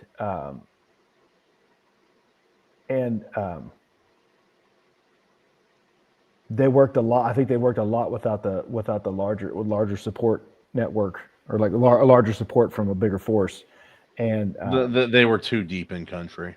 yeah, Yeah. and so they had to do. So there's a lot of trauma. There was a lot of things he experienced that was really traumatic for him up to that point, and then after that point, like he was just never the same. And like he used to he would wake up. I mean, in the 90s still, like 90s, wake up in night terrors, and like my Aunt Rachel would have to like get out of the bed and like run, because like and it's like people they just don't, unless you have experienced it yourself, or have a family member has, you just have no clue. Yeah. And I remember thinking like I wanted to, like right out, like coming out of high school, I wanted to join the Marines so bad. Like I wanted to be a Marine, and I wanted to be a soldier. I wanted to fight, and my dad talked me out of it. And I held that against him for a long time, I think. I wanted to join too, and I got talked out of it too, buddy. There's a part of me that used to like resent that, and now that I live in America, where we've spent the last 25 years at war. Yeah. I'm able to look like, thank God that I did not have to do what what a lot of my friends did, and what a lot of people I know did and experienced. And so now I'm able to, like, with age and with little age and maturity, like I'm able to having kids, see that. It's having like, kids. Man, I'm really grateful I didn't have to do that. And I'm also I think I'm like, well, I just have a lot more gratitude and respect for the people who have gone and fought. You're tough, Maji. Don't underestimate yourself.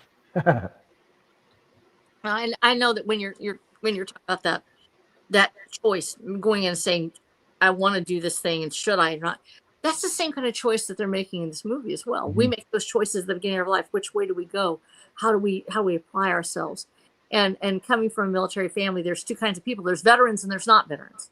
Yeah. I'm not a veteran. I'm civilian, and my daughter, having chosen, I said my father was a military, and you talked about I'll start with my dad. You talked about your uncle waking up, and I told the guys before, my father would wake up every night. It literally, you hear him crying in his sleep. It would start up, and I would hear him start to wind up. Yeah. And we did never wake him up by touching. Even to the end of his days, I would stand by the bed. I would stand away from. They taught me this, little girl, don't go near daddy. He's when he's asleep. Mother was the only one that could be near him. And have to wake him up to do it. My daughter, of course, knew her grandfather and left him. She actually knew her daughter the same thing. When she decided to go in the military in 9/11, and I said, they told us that's for other people. I said, we are the other people. We're the ones. It's us. There's always one generation. My brother was a Marine, and so there's always somebody. It wasn't me. I wasn't fitted for it, evidently, and nobody thought I could do it anyway. And I wasn't, didn't pass the height requirement. But my daughter did. And so they told me I had a different problem. They said they don't make uniforms for people twice as wide as your average. Oh, whatever, man. You used to be built like I was Shao one. Kahn. I actually. There's a jaw underneath all this somewhere. Yeah, that's what I'm saying, dude. Like, get real. Wide for a reason, bro. Think about it. That's right. I did find that there was something that could have helped me a lot. They're like, hey, the thicker your neck, that's one of the biggest things that adjusts the height and weight requirement. Really? I'm like, I have a big neck already. I can just do my wrestling neck exercise. Yeah. No. All But right. there was one thing I wanted to read here real quick. Just my favorite verse when I think of military service. This is my commandment, that you love one another as I have loved you. Greater love has no one than this, that someone lay down his life for his friends. You are my friends if you do what I command you. Yeah. Yeah. Solid. It absolutely, that is probably the number one thing is, and in this movie as well as in real life, you're fighting for the man beside you. All the ideals, and this is one of the things that displays so beautifully in the story. When they lied down, when they lie down, they were talking to each other. They weren't talking about, gee, of freedom in America and let's keep it all free. They talked to each other about their own lives and about home, and they talked about themselves. Because you're interacting, you're fighting for the guy next to you. That's what you're doing. And my daughter's war experience as outside the wire, and as EOD support, she was fighting for the man next to her. And in fact, one of the hardest days, actually, I find out about this because I'm at church. And this is 2006. It's right at the height of the Iraqi war, of Iraqi freedom. And so my ladies suddenly come in and they grab me. They go, we've got to pray now. And I said, what's going on? And they said, I don't know. I just know that Roxanne's in trouble. They started praying. We stayed there for half hour. Met the oldest ladies in my church, some wonderful, dear people, including Jeanette Masters and Tommy Sims, all got around me and we started praying. We prayed hard. I get a call from my daughter. She'd been at operation. She had just lost one of her gentlemen, one of her unit guys. His name was, I'm going to pull it up here because I want to make sure I get it right. Because I asked her, can I say these names? She said, please do. Master Sergeant Brad Clemens. She was tight with Brad. They all knew each other. They helped each other. She was on that Humvee. She knew how to do the gunner, thing, but they put her in this backup gunner because she was kind of a little bitty gal. She's taller than me, makes me look like a shorty, but she's only 5'4". Little blonde. Still average or shorter end for women. Yeah, little slender gal, and they put her in the back seat. She was angry. She was so angry. She called me. She said, they're pulling me out of the unit. I said, why? What's going on? She said, no, they want me to go in for analyst. They had requested her at Camp Victory instead. She was being transferred out of it. Warhorse. Her and another gal, they were wanting to pull them back to analyst duty. She was angry. She kept fighting them about it. She didn't want to go. She wasn't going to go. She almost bucked orders. She was like, I'm not place. These are my men. And of course, you really can't get away with that in the military. They told her. They call that AWOL. AWOL. She had to leave. She had to leave right then. They wanted him out of there. And of course, this is at the height of the war. Everything was just absolutely nuts. And so I'm like, okay, well, we prayed about it. I guess, maybe that you saved them from her wrath, because she's going to do something stupid. About 12 hours later, I get another phone call. And she says, you're not going to believe this, but the men in my unit, she had just transferred to Victory, just made it there. And they called her to say, we have to tell you because we're freaking out, but the mortar landed right in her seat that morning. There was nobody in it because she was gone. Oh, wow. Blew it right off the back of there. A lot of stories like that. Yeah. And I didn't forget that because her captain is the one that saved her life. And his name, of course, is Captain Kermit Evans. And you'll hear a little bit more about that towards the end of this movie. But so the captain over at Victory is the one that actually asked for them and picked them. These are the people we want. And we're going to bring them in for analyst duty. And actually, she ends up doing some very impressive work for them. But she hated leaving her men behind. She didn't want. She was fighting for them. She just lost one of her unit, and she didn't want to leave anybody else behind because he had been killed with an IED. And so she wasn't. She wasn't because a split-second decision on the part from a man in Camp Victory saves my daughter's life. And she's not dead because she was there that day.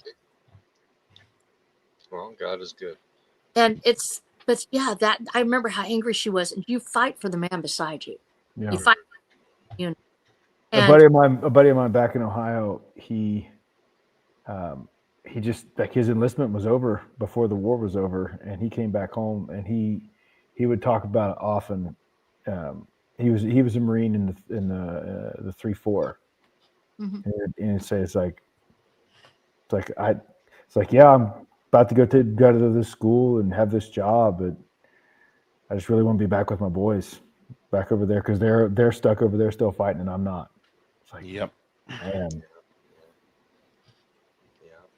And there's stories of some soldiers who were attacked and hurt in the front lines, and they're being carried back, and that like for medical attention, and they're just like, nope, going back in, like Yeah. escape and make Yeah. their way back to the front. I think Sergeant York did that once, if I'm not mistaken. But there are many such cases where that happened. Mhm. And yeah, no, like even other decisions. Like there was this a friend of mine. He was in the Rangers, and they were being deployed over there. I think in Afghanistan at this point, and they were going to be dropped off for a night operation by helicopter, and they weren't quite to the drop off point yet.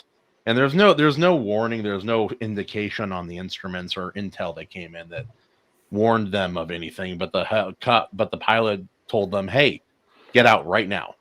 And like my buddy's like, "We're not there yet. We're way up in the air. Like, get out right now. I'm dropping us." So they get out and they drop something like they don't rappel down the lines. They drop about 24 to 35 feet is what they figured out later. Oh, And dude. one guy broke an ankle, another girl broke her gun, a whole bunch of stuff went down. But as soon as they were like before what the last one landed on the ground, that helicopter just it got shot down like Dude. almost immediately. And there was no warning. The guy pilot just knew. He's like something's up. Something's wrong. And so they had to make their way in the dark from an unknown, like not quite knowing where they were from the LZ, and do all that because there's no help in the guy in the helicopter. It was all over. Mm-hmm. But yeah, where were we in this very, very non-depressing happy movie? Well, we can just like go over some more like of the key scenes, you know. Well, were you finished, Snow? What you were saying? Yeah. Were you? Definitely. I think that as we're moving from this scene now, we go from this scene, if I'm not mistaken, we go from this scene to where they're actually going to the Ranger unit to try to find him. Is that right? We segue to that point. Is that correct? Am I missing think so. Yeah, because we haven't even found him yet. Yeah, it's where they meet Ted Danson. Well, like when they do find him, though, we could just go there, like to that point. Like when they find him, I love how it's so casual. And I don't know if you guys were. I actually ended up watching it a second time because I realized I had it purchased on my wife's YouTube account, and so I just tossed it on again while I was editing my comic last night, and I noticed specifically at that scene, there's 3 soldiers. You know, they come upon 3 soldiers there, and the camera is like, and then it goes back to the middle one because that's Ryan, and so they're like, it's like, what's your name? This is his name, Sergeant Ryan, third guy, and then it goes back to Ryan, and I'm just like, that's like exactly what our thoughts are doing. Like, wait, what did he say? And then it goes back to that, and like the camera's doing it's so quick. And again, Spielberg, his direction behind like of how the camera moves and the composition of scenes is maybe the best in the business. Period. Like there's every camera is not do it. Like no shot is ordinary. Even his normal shots are not normal when you really break him down and look at them. Yeah. Like he even did a pan zoom in like this weird version of a pan zoom in E.T. for no reason. It looked really good, but there's no reason for it. And anyone else would have just been like, and here's the establishing shot of what it looks like, what town looks like. Very good. All right, moving on. But nope, he's like, what if we go like this, make the town like look bigger while also revealing the foot of someone there. I'm like, okay, that's I'll explain the symbolism later. It'll be fine. It'll be fine. I'll just think of something. Talk about the foot, Morty. Yeah, do the cool thing though. Like the camera does the thing. No, that's so funny for no reason. Jared, did you do anything quote for no reason in your little movie? Like, did you just I want to do this camera thing just cause I like it? No. No, yeah, but Spielberg, I totally feel like it's plausible he would be able to do that. Like, I'm just gonna do this. When you're Spielberg, you can do whatever you want. Yeah. I'm just I was waiting for a shot like that in your first movie, Jared. Is like out a camera out of the horse's mouth, like zoom back Yeah. out of the horse's throat or something, just because, yeah, just for fun. just because. Yeah. Oh, dude! One of the films we were up against at this film at a film festival. I'm sitting there watching it, and it was like they took every cinematography every kind of Here we go. cinematography cliche and stuck it in one film. That's Like, a lot. it was like they took every kind of odd thing that Guy Ritchie ever did, and every odd thing that Zack Snyder ever did, and every odd thing that Nolan ever did, yeah. no, not Nolan. They weren't good enough. They weren't competent enough to pull it off. But like, who's the other director? Edgar Wright, maybe? No, guy is. See you, Tank. Thank you. No, J.J. Abrams. J.J. Abrams. Like all of these, like Lens flare. those, tons of lens flare for no reason whatsoever. It's like lens flare at night. Like, what are you doing? Why did Lens flare at night, why did yeah. the streetlight explode? And like, Lens and it's flare, like yeah. they were. It was like it would just show up out of nowhere. Like this new character, this character would appear on screen, and because they want us to like notice this character, they do the whole freeze frame, turn it into like a playing card Guy Ritchie kind of thing, and zoom in, zoom out real quick on it. It's like, Bro, it was so cringy. He went nutty with it. They're like, he's like, I have money, I can do whatever I want. this is reminding me of myself. Well, minus the money part, but like the just the like the lens flare thing in particular just like caught me. I'm like, that totally just sounds like something I would also obsess about. Like, no, the symbolism. Always do the number three over and over again. We got to do the colors black, red, and white specifically. We got to do it over and over again. Luke Stone, let's go. God bless him. He's probably sifting through so much of that lens flare. I'm just gonna call it lens flare bullshit. In my own script, it's. I didn't realize that. I didn't trying to realize this, dial it but I back. do the same thing with editing. I look Yeah. back on some of my older videos. I'm like, sometimes it was funny, but why did I add so? I don't. Not every like transition there doesn't have to be a transition between every single screen. Sometimes you can just let it go, and it's fine. Yeah. It's like I don't need to have the zoom, pan, camera shake, and sound effect every time, maybe. But yeah. Yeah. I overdo the camera shake too, but that's neither here nor there. Neither here nor there. No, AC. I know your editing like version of this mistake. You added heart eyes and lizard eyes to every single video for like Laser 19 hard in a eyes. row. Every And single then lizard video. eyes. The reptilian eyes. I gotta do you gotta have. It's the unique thing about our videos, man. You don't understand. We could have lizard eyes in every video. R.H. Snow does not need lizard eyes. It's so great though when it's the Please don't give guests. Lady Snow lizard eyes. I know. That is a great quote. This reminds me of myself, minus the I've money. dialed it back. Yeah, and that it does minus the money for sure. Good quote animation. Yeah, but yeah, that reveal's pretty good, and Matt Damon's acting is pretty solid. He has his monologue pretty shortly after they find him too, where he just goes on. Damon. Sorry, goes on about that's the only one. back home, in a nostalgic way. Also, the fact that he doesn't want to leave, like that's what we were talking about too. Like he doesn't want to leave. Yeah. Like they went on this mission, but no one ever considered that they'd get there, and he'd be like, "Nah, I don't want to go." Yeah, Yep. well, absolutely, and that takes that part we're talking about. He's lost all three of his brothers. In fact, there's actually a brilliant scene earlier in this where they have the guy that they think is Private Ryan, and they tell him, Yeah, they find a different Private Ryan. It's not. Yeah.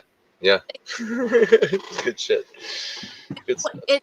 That change between his little brothers dead, all of his little brothers dead, and that feeling, I've got to go back home. I've got to go back home because he's taking care of somebody. Mm-hmm. The opposite reaction.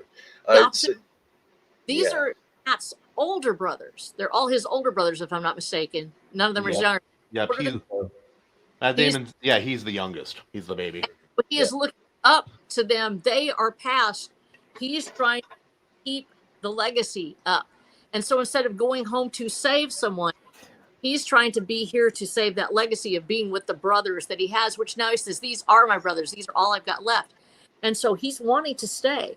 And part of that is the hero culture, the idea that we are not going to abandon our post. And in fact, the only way he's able to be convinced is because he brings extra men into a doomed mission by bringing in to help them, to help save the people that are in his unit, to hope that they will be able to complete this mission and maybe have some of them go home too. Yeah. So wait, am I remembering that scene right when they found the first Private Ryan, the wrong one? He's like, I have brothers. It's like, Hawkeye. Yeah. Well, no, I have, I says my brothers, they're still in grammar school. Yeah. Wait, that's not right. What? They died in service. He was expecting a car accident or something. Yeah. Something terrible. So there's such a different reaction to having younger brothers die, something happening to children at home as opposed to happening to grown men on the battlefield. And so even this morning, one of the things they do for us is that the captain isn't comforting Damon, even though they're wanting to say, help Ryan. It's his brothers that come up to him and talk to him afterwards. We see them in the background. We're still focused on Hanks, but behind him, they are the ones that are coming to his aid. They are the ones that are talking to him and he's served with. And so they are the ones that are helping him even as he helps them. And that's that part where they're now having to make decisions about the fact that there is another man here who is wanting to do the right things again, wanting to help the people that he's with. And how do you make the right decisions about it? You've had all this carnage. You've had people in your unit die. And as they say, we had 2 people die coming to get you. That's a waste if you don't do it. Well, I can't leave these men here. It's about your brothers. It's about who you're fighting next to. And when I say daughter was in there, but it's a brotherhood. I say brotherhood of fire. I'm a woman in a fire service. I still call it the brotherhood of fire. There is a connection there that is different. There's also an element of let the dead bury the dead. The brother, sad but true. Like one perspective, like the brothers are dead. Yeah. Like him leaving does not change that. Yeah. And some might say they're watching right now. So what are we gonna do, brothers? For him, the only thing leaving would do is like appease his mother, essentially. Well, right. Well, and not only that, we're left with the impression that the mother, she is alone. When we see her, she's not, looking for. There's no indicator of her husband. And this is a storytelling device frequently. She is alone in the shot. She's the only bright spot in it. Everything else is dark.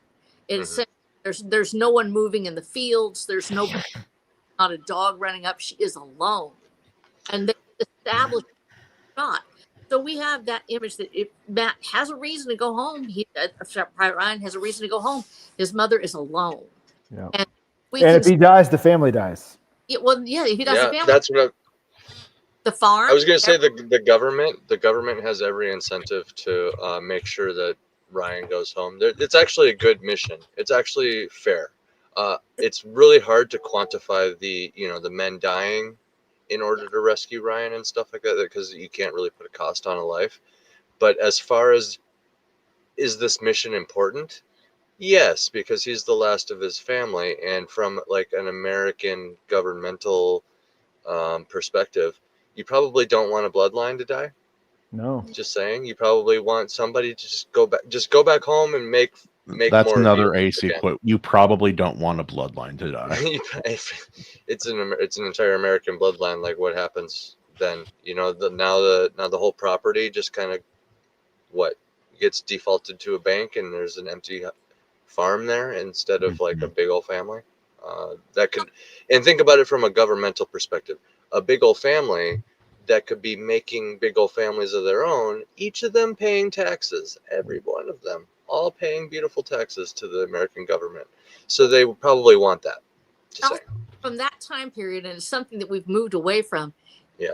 Prior to the 1960s, Motherhood was considered to be sacred. You didn't insult somebody's mom. Yep. You didn't say something ugly about somebody's mother. And they were not deified, but there was a holiness to it. And this movie captures that. When we see that picture, she's one of the only bright colors in this whole story, is that dress that she's wearing. It's one of the few times you'll see those bright colors, red. She's wearing it. She represents America. And that's what they used to say, as American as mom and apple pie. Yep. And that's what they're. Ooh, symbolism, Snow. She represents America. And so in this story, we have the motherhood of America, that sacred bond of her with her sons. And they are not just sending home one son to one mother. They are sending home the sons that survive back to America after the war ends. Well, that's amazing. I'm usually the one like force feeding the symbolism. I'm going to force it on you, bro. No. It's nice to just hear you mention it. I was like, because I didn't catch that either. Normally, AC is more like the guy yeah. from the History Channel with the aliens thing, but Yeah, with symbolism.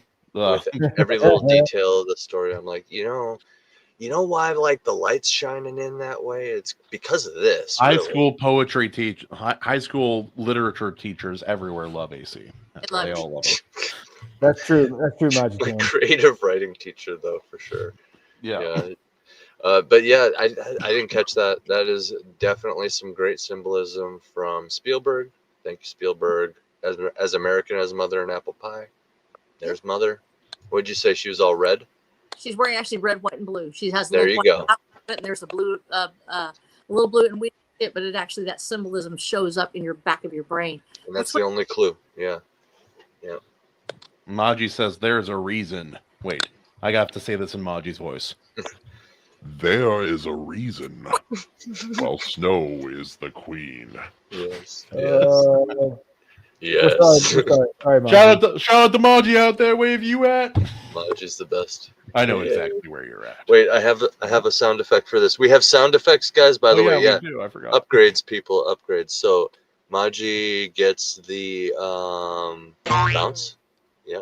Double bounce. She gets 2 bounces. There you go. That's okay. And a gong. Why am I didn't get...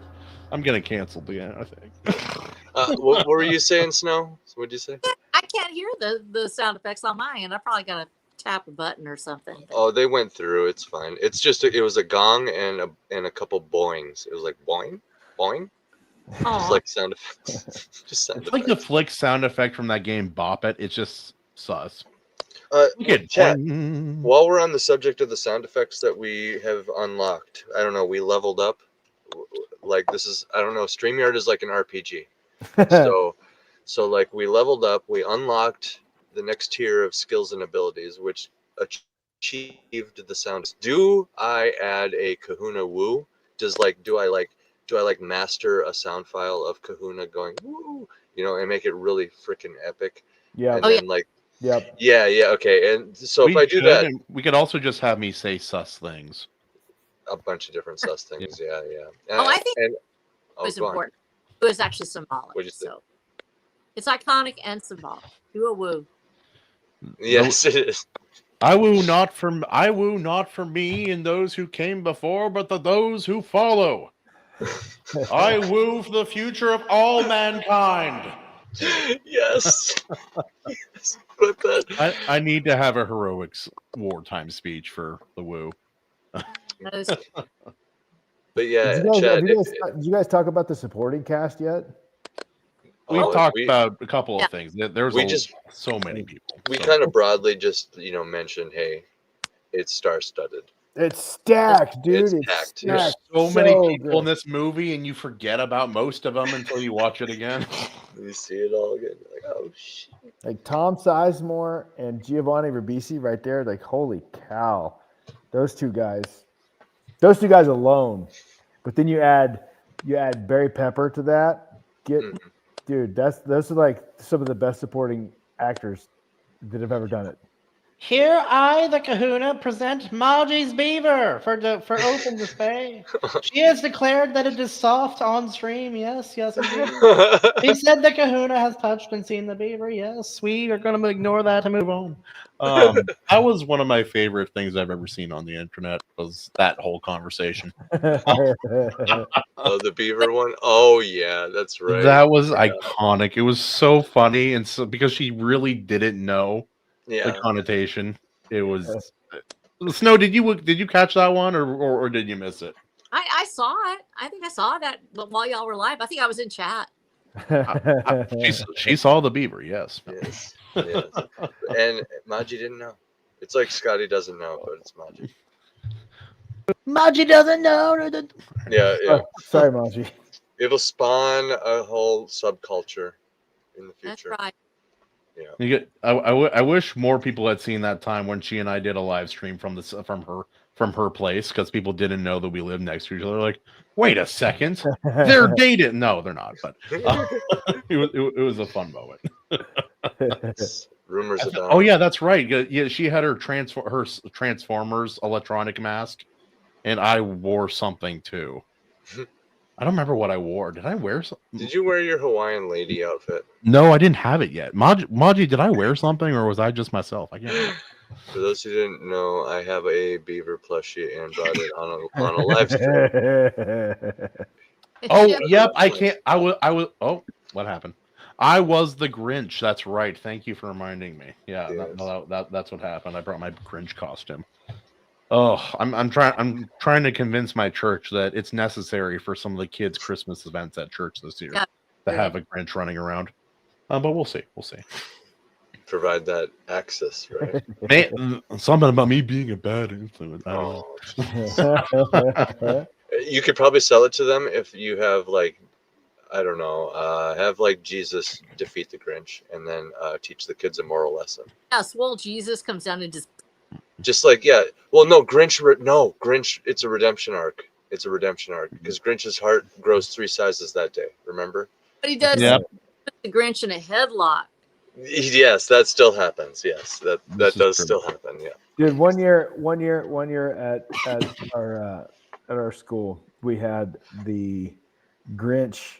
The Grinch showed up during the kids for the first 2 kids classes, because our jiu-jitsu program has a huge kids program. But the first 2 kids classes, the Grinch showed up and then like ends up scrapping with our black belt, the professor, during like get him. Kids are just going nuts, and then like our poor like he was brown belt at the time, he's black belt now, but he's trying to do jiu-jitsu in this Grinch outfit and he's So funny.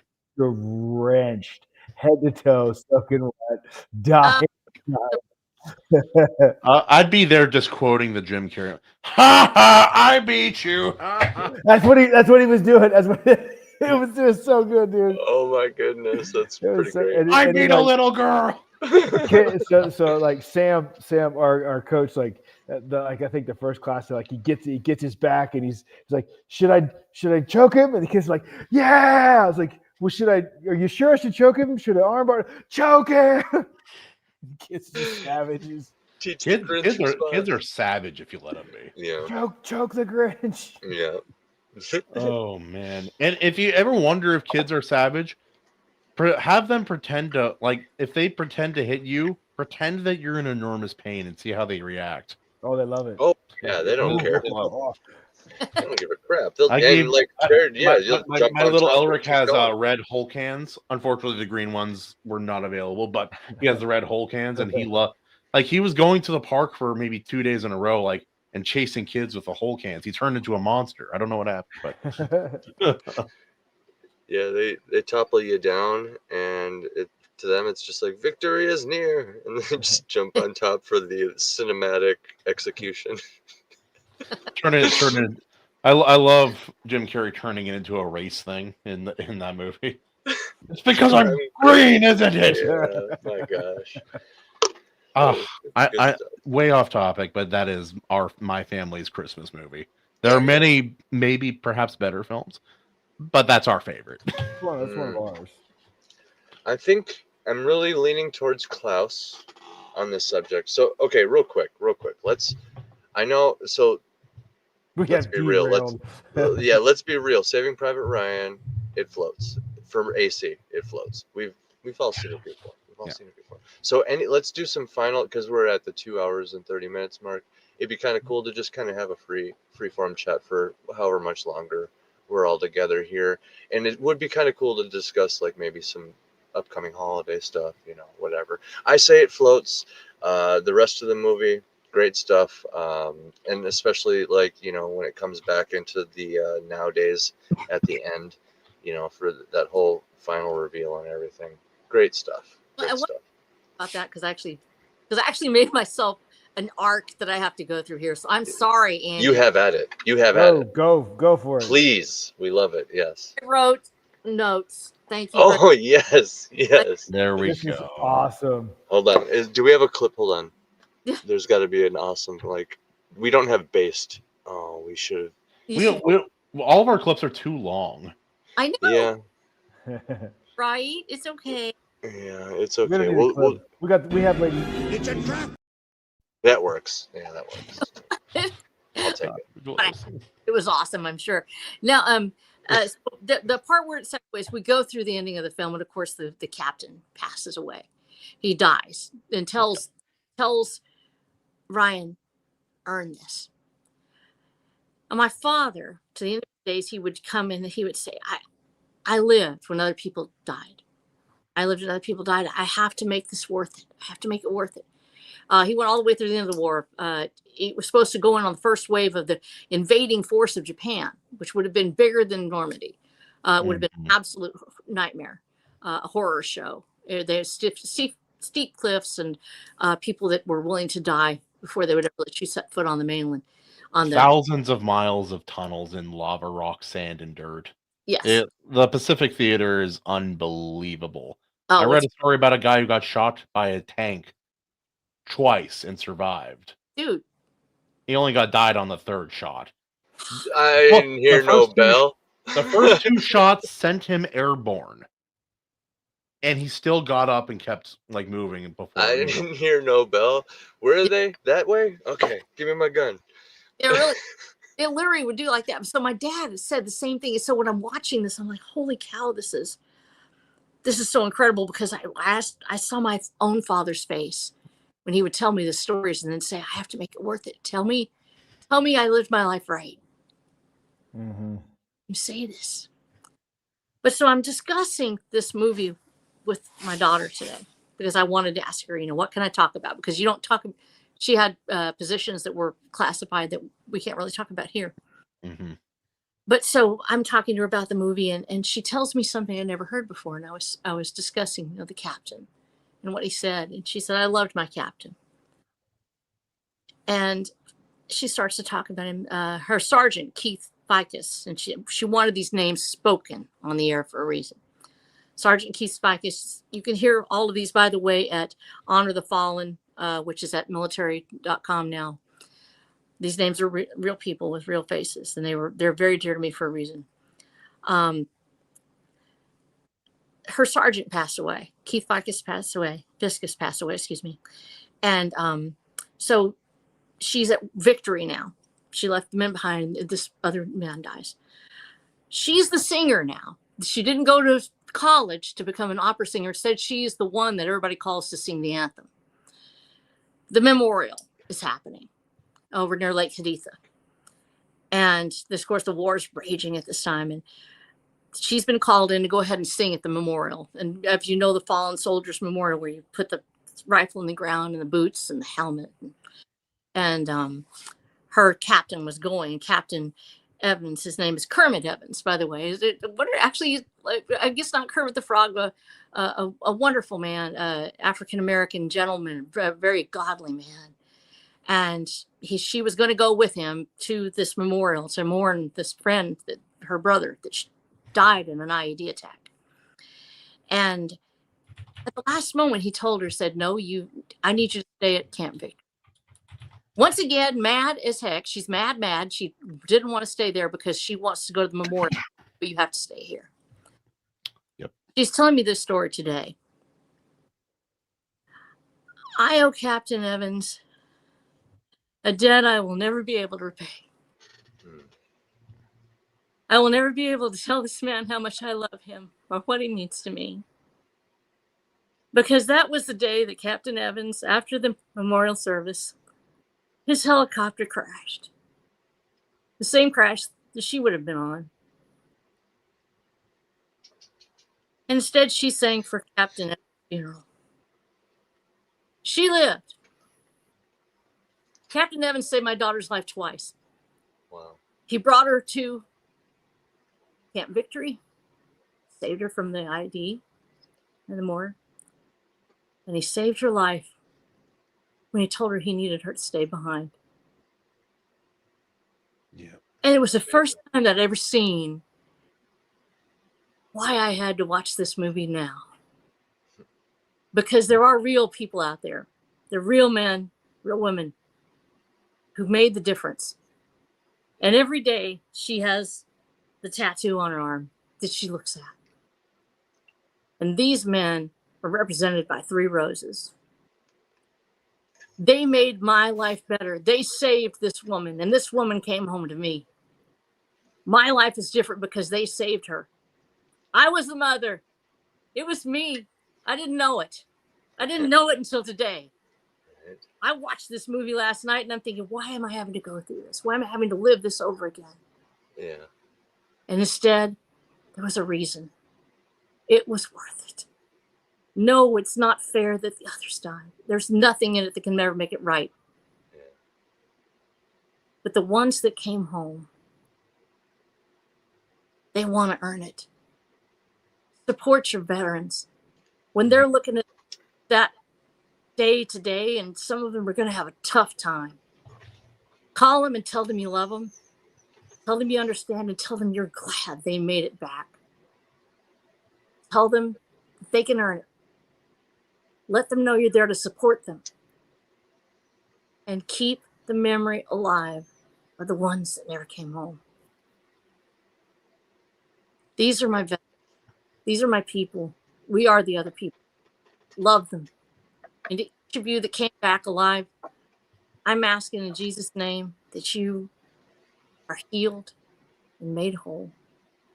And that it never has to happen again. But if it does, that there'll be men like you and women like her that will make all the difference to keeping us free. Amen. Amen. Amen. Yeah. Oh, Thanks, Snow. Yeah. thank you for sharing, and thank you for your daughter for her service, Yeah. and for the men who saved her and have now passed. No, For every veteran out there. Yeah. Many of my friends, many of my former employees. And I'm very grateful for having known you and for your service. Yeah.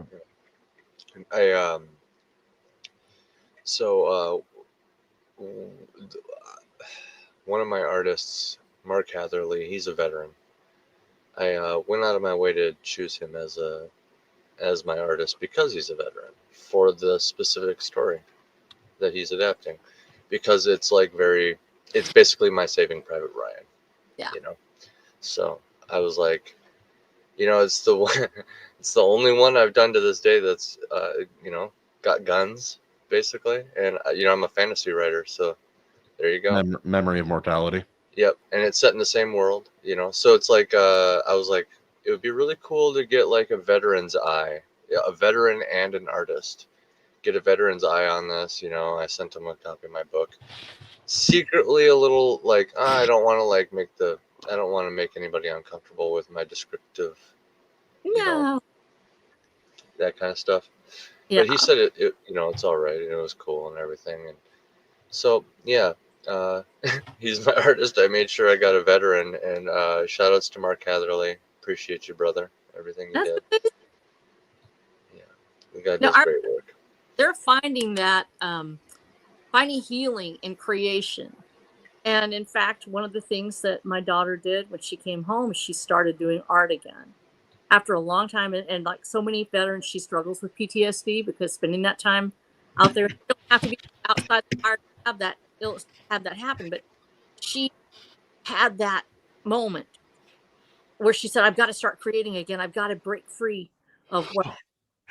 And instead, she became an artist. And she, in fact, I draw my own pictures in the book, but she's the one who made all of these beautiful covers, including, of course, the one actually that you did, Kahuna, which is my all of my art for Watcher of the Damned, including the Watcher himself.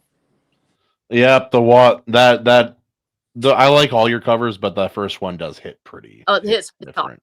She's a huge influence. And so they're finding that. And when we do the work we're doing, or when they do that work that they're doing, creation heals, creation saves. And to be out there, bring that experience. When you create, you mimic our creator.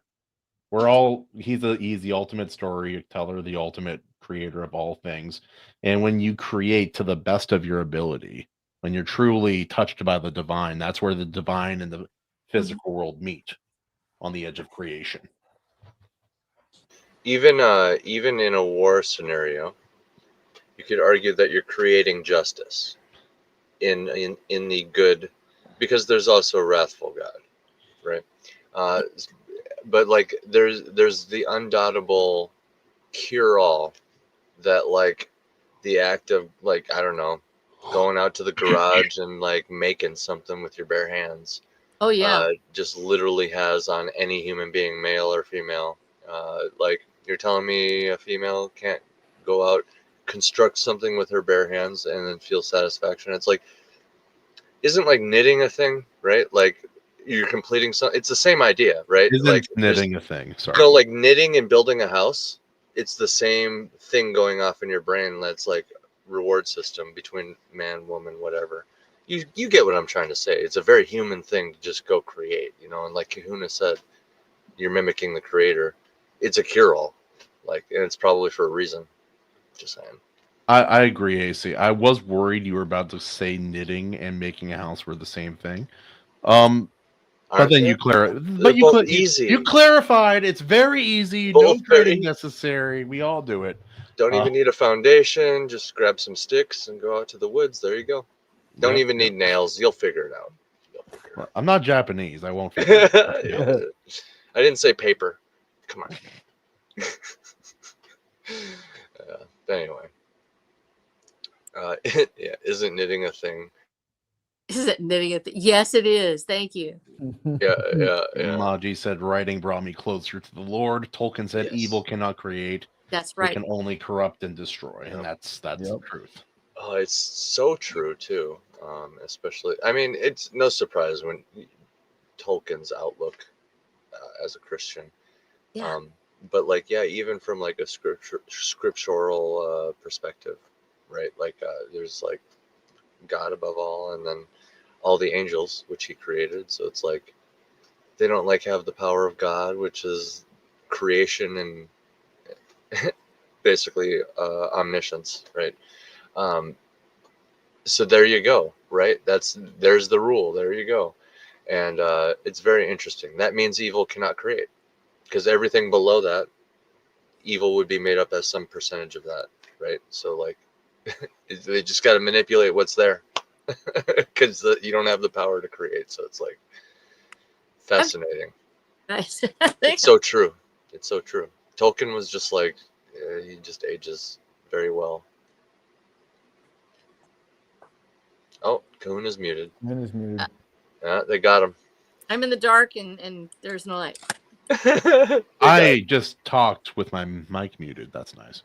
That's okay. They got the 3-letter agency got you. We won't say which one. Hey guys, I have something important. Yeah, see? Got him again. Oh! And now he's morphed into me. Yep, he's gone. Oh no. Sorry, guys. I'm in the dark and he's muted. Terrible. Oh no. But yeah. Tolkien continues to win. I saw some people talking some smack about Lovecraft the other day, and I was like, no, that guy continues to win too. Oh, dude. There's a reason people still talk about him. His animal naming conventions are questionable, but yes, his writing is very good overall. Oh, it's one of the weirdest. I'll be honest. That's one of the strangest things I've ever read in a book. What? He names a cat a very odd, specific, Yeah. racially charged name in a book in one of his stories, and it feels so out of left field. It's distracting when I'm reading it. Okay. Well, I haven't read this one, so I guess I need to go find out. Don't tell me we don't want to get banned. Whatever. It is. I'll type it up to you in a second, but yeah, and people will latch onto that and like his kind of dated outlook on like race and stuff, and be like, he's a terrible writer. But it's like, is he? Well, there's criticisms to be had about anybody's writing, including Tolkien too. You know. Oh yeah, it's going to be. There's going to be some about us. 100%. Yeah. There should be. Yeah. I welcome it. Yeah. I don't know if you could see the private chat there, Snow, but I put it in the private chat. I get it afterwards, so I'm not horrified beyond. It's so funky reading it on the page. It's more distracting than just reading the word, like in an older story. Your eyes keep going back to it and rereading it. You're like another paragraph away, and then you just go right back up. Why did he put man after that? Yeah. That part baffles me. I don't understand. Oh my god. Oh, that's so wild. Yeah. No. Focus on Cthulhu. Kahuna. Deep ones. Don't you know that cat is one of the elder gods from his stories? It's obvious. Fair. It's like you have Cthulhu, then you have man. Oh, I just Ninja Man. Ninja Man. There we go. There you go. Thank you. We found the appropriate alternative. We found a good euphemism. Yeah. Yep. What? So RH, no, Ninja Man. I am in the dark. Yes, Ninja Man. Ninja Man is the name of his cat. Oh, really? Oh. Ninja Man, right? Ninja Man. Okay. Anyway, so I just understand. I just for the first time connected a few dots with there's I forgot the name of the creature in D&D, but I think it's D&D. There's a cat that is some sort of no. Is this Marvel actually? A cat that's like a Lovecraftian. That's in the Marvels, the movie. That's okay. MCU. Yes, and it's also in like it's also in one with Samuel L. Jackson. Yeah, it's Captain Marvel. Yep, that's the one. Okay, yep. So I watched that with Maji in theaters.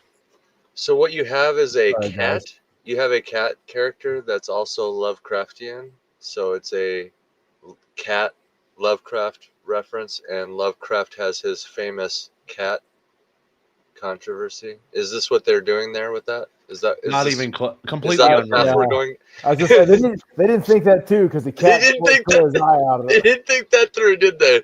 I'm just like, what path are we going down here, Marvel? What's going on? They don't. Only redeeming character in that whole dang movie. I'll say the cat had a better moral compass than Captain Marvel. I was rooting for Ninja Man the whole time more than Captain Marvel. Yeah. Imagine if that's what was Samuel L. Jackson's cat in that movie. He would. I bet he has. I bet he. Oh, Christ Almighty! It's like there's all these old racist terms that people have forgotten, and every now and again I find a new one. I'm like, oh my Lord, that's so funny. Really? Never underestimate. Oh, there's one too that pisses me off because it's just a name. Uh-huh. And it's what was it? Karen? Bubba. Karen. But no, Karen. apparently that's a racially charged, like what? That's a racist name. What? So Forrest Gump? Heard that in my life. Yeah, I know. See, like I call people Bubba all the time because of that movie. No, and I it's call not my son Bubba just because I do. I call my kids that. Yeah. Yeah. It has nothing to do with skin color either. You can almost. Anyway, I had a Ninja Man working for me one time, and he had something to say about it. I bet. Oh man. Yeah, you are in Washington, so there's probably more. That's a whole different debate. But there's probably more more racially diverse cast here in Washington than in Minnesota, eh? But Be surprised. still not that much. Not like the East Coast or even California on the West Coast. You're right. Well, It depends where in Minnesota. It's like, if you're in Cities? Milwaukee, yeah. Are we in the cities, Kahuna? Like, where are we at? oh yeah, Ours- What would a Minnesota accent, hey, sound like if you combined it with a hood accent? Oh man, I don't even want to try to recreate that. I could maybe get close, but I'm not even. Y'all low up in this little minivan. Hey, No, I can't do it. Oh, yeah. I'm rushing to get canceled here. I'm doing my you best. guys getting oot? Kahuna's trying to get canceled. What happened to your light, Snow? Are you? Light does not work. I'm like literally at this point. Look, I'm gonna have to do like that scary thing. Oh yeah, it's like for veterans. I'm literally, my house is this dark. We don't have. I dig it. No, I dig it. I was gonna say she's doing the Veterans Day thing where Britain during World War II, right? World War II Britain. Yep. It's like, I'll just hold this up. I'll be like Lady Liberty, lighting the way. That's great. That's what I thought of when I saw you with that light. I'm like, you're like that's a fair. mini me, Lady Liberty. Yeah. Oh, I think it's terrible. All of my lights are out. We've talked so long, my lights have all burnt out. I've got my batteries on, so it's terrible. Yeah, so if I look really cool or weird, that's like that. Now you know what I look like in bad lighting. Congratulations. Hey, StreamYard fixes everything. You're fine. Right. StreamYard is beautiful thing. It auto tunes our voice. It like touches up our faces, applies makeup. That's reminds me of Hawaiian ghost stories. oh, No idea why, but I thought about that. But anyway, my grandpa was telling me this one time and talking about when my grandpa tells a story, even a scary story, he doesn't tell you the story. He tells you the story and then 9 generations of the family that came before for each character. Thank you, Grandpa. Boy. You turned us like a 6 or 7 minute ghost story into 2-hour conversation. Love you to death, but here we are. Anyway, he needs to start world building and like write a novel. but in real life. Yes. But I do love it because it's like there's all these other ghost stories and like how you repel ghosts or what the ghost needs, and Hawaiian ghost story. Anyway, she ignored him for a while until the ghost became obnoxious, and then it scared her, and then she punched it and ran away, and that's the end. That's how you do it. That's how you do it. Just dip your knuckles in holy water. Yeah. Like slow motion.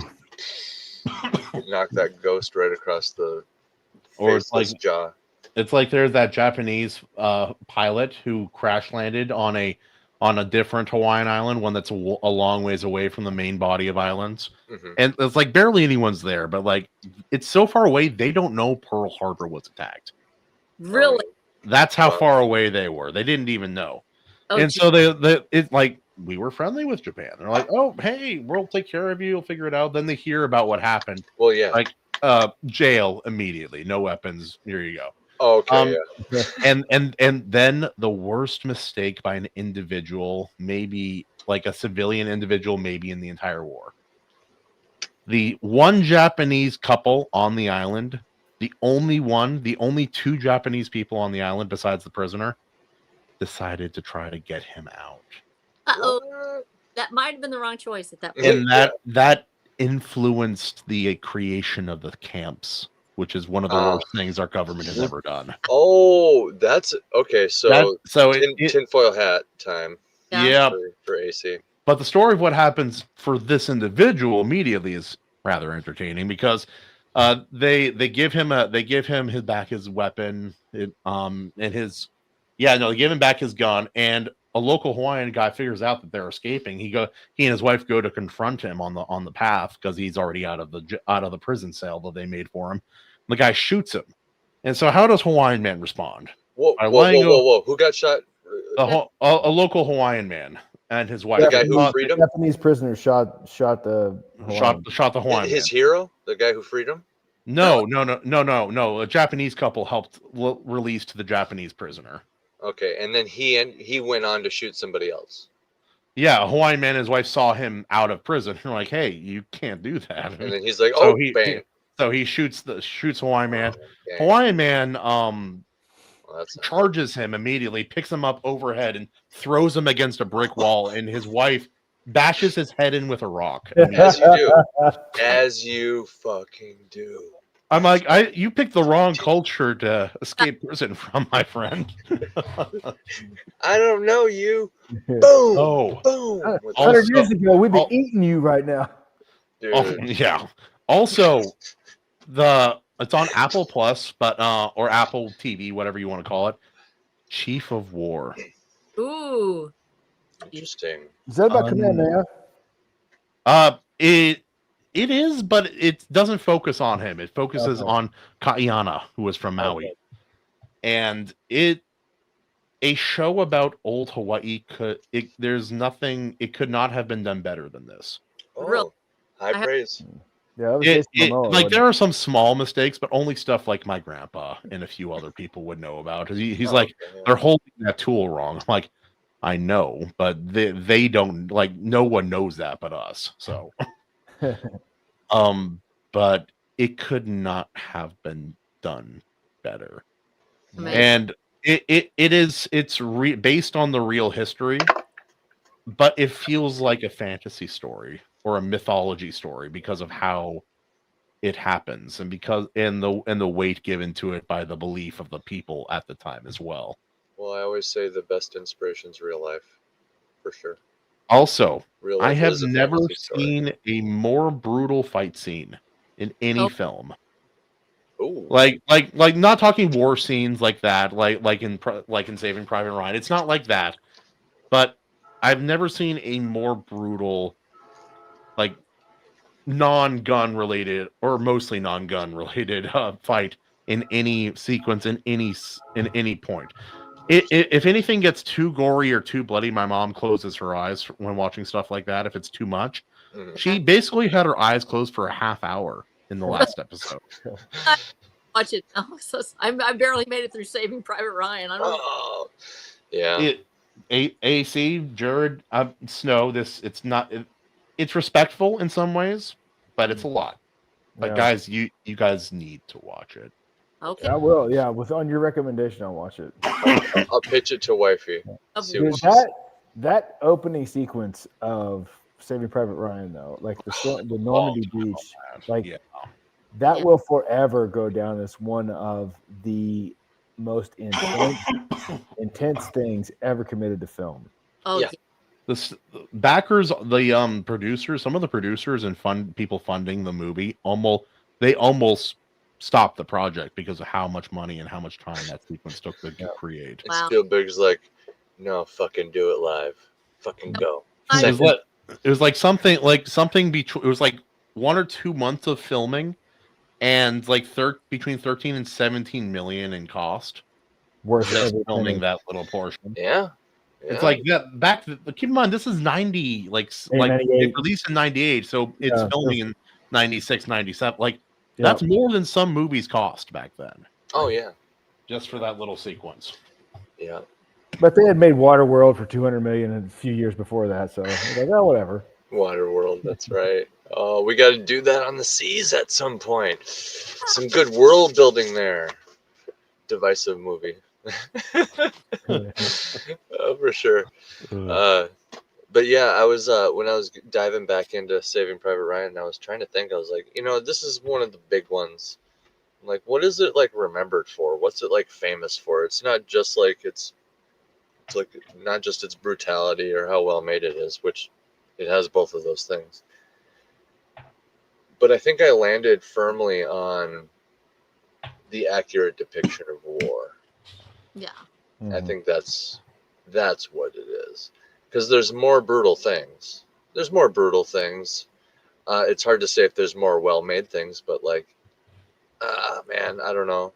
Everybody praises Godfather and like Citizen Kane and stuff, right? But this is probably right there with all those other ones, right? It's not even my favorite World War II film, but it's undeniable in its quality. Yeah. It's at the point, it's like, where's the faults? That's where you got to, it's like, I can't even like, it's like, yeah, that's good. Why That's would good you even too. bring It's up all good. Waterworld Maji? Where did that come from? It is terrible, but why would... I said it a couple minutes ago. Yeah, Oh, yeah. And okay. I was like, let's watch it. Yeah, let's go. Oh, World building. that movie. Okay, low key. I don't know if AC will get around. Well, I could do a few arcade chronicles, like a Waterworld type thing. Wow. That Um, joke, Waterworlds. Characters were a bit dry, are they? A bit dry. You But son of a gun. All right. Well played. Well Played, played. sir. he's the resident artist of the Iron Seas, for those who don't know. Yeah. So shout outs to Animation Overload. Yay, animation. He does So, Snow, I got to ask, what is your favorite scene in Saving Private Ryan? Yeah. Honestly, you're talking about favorite.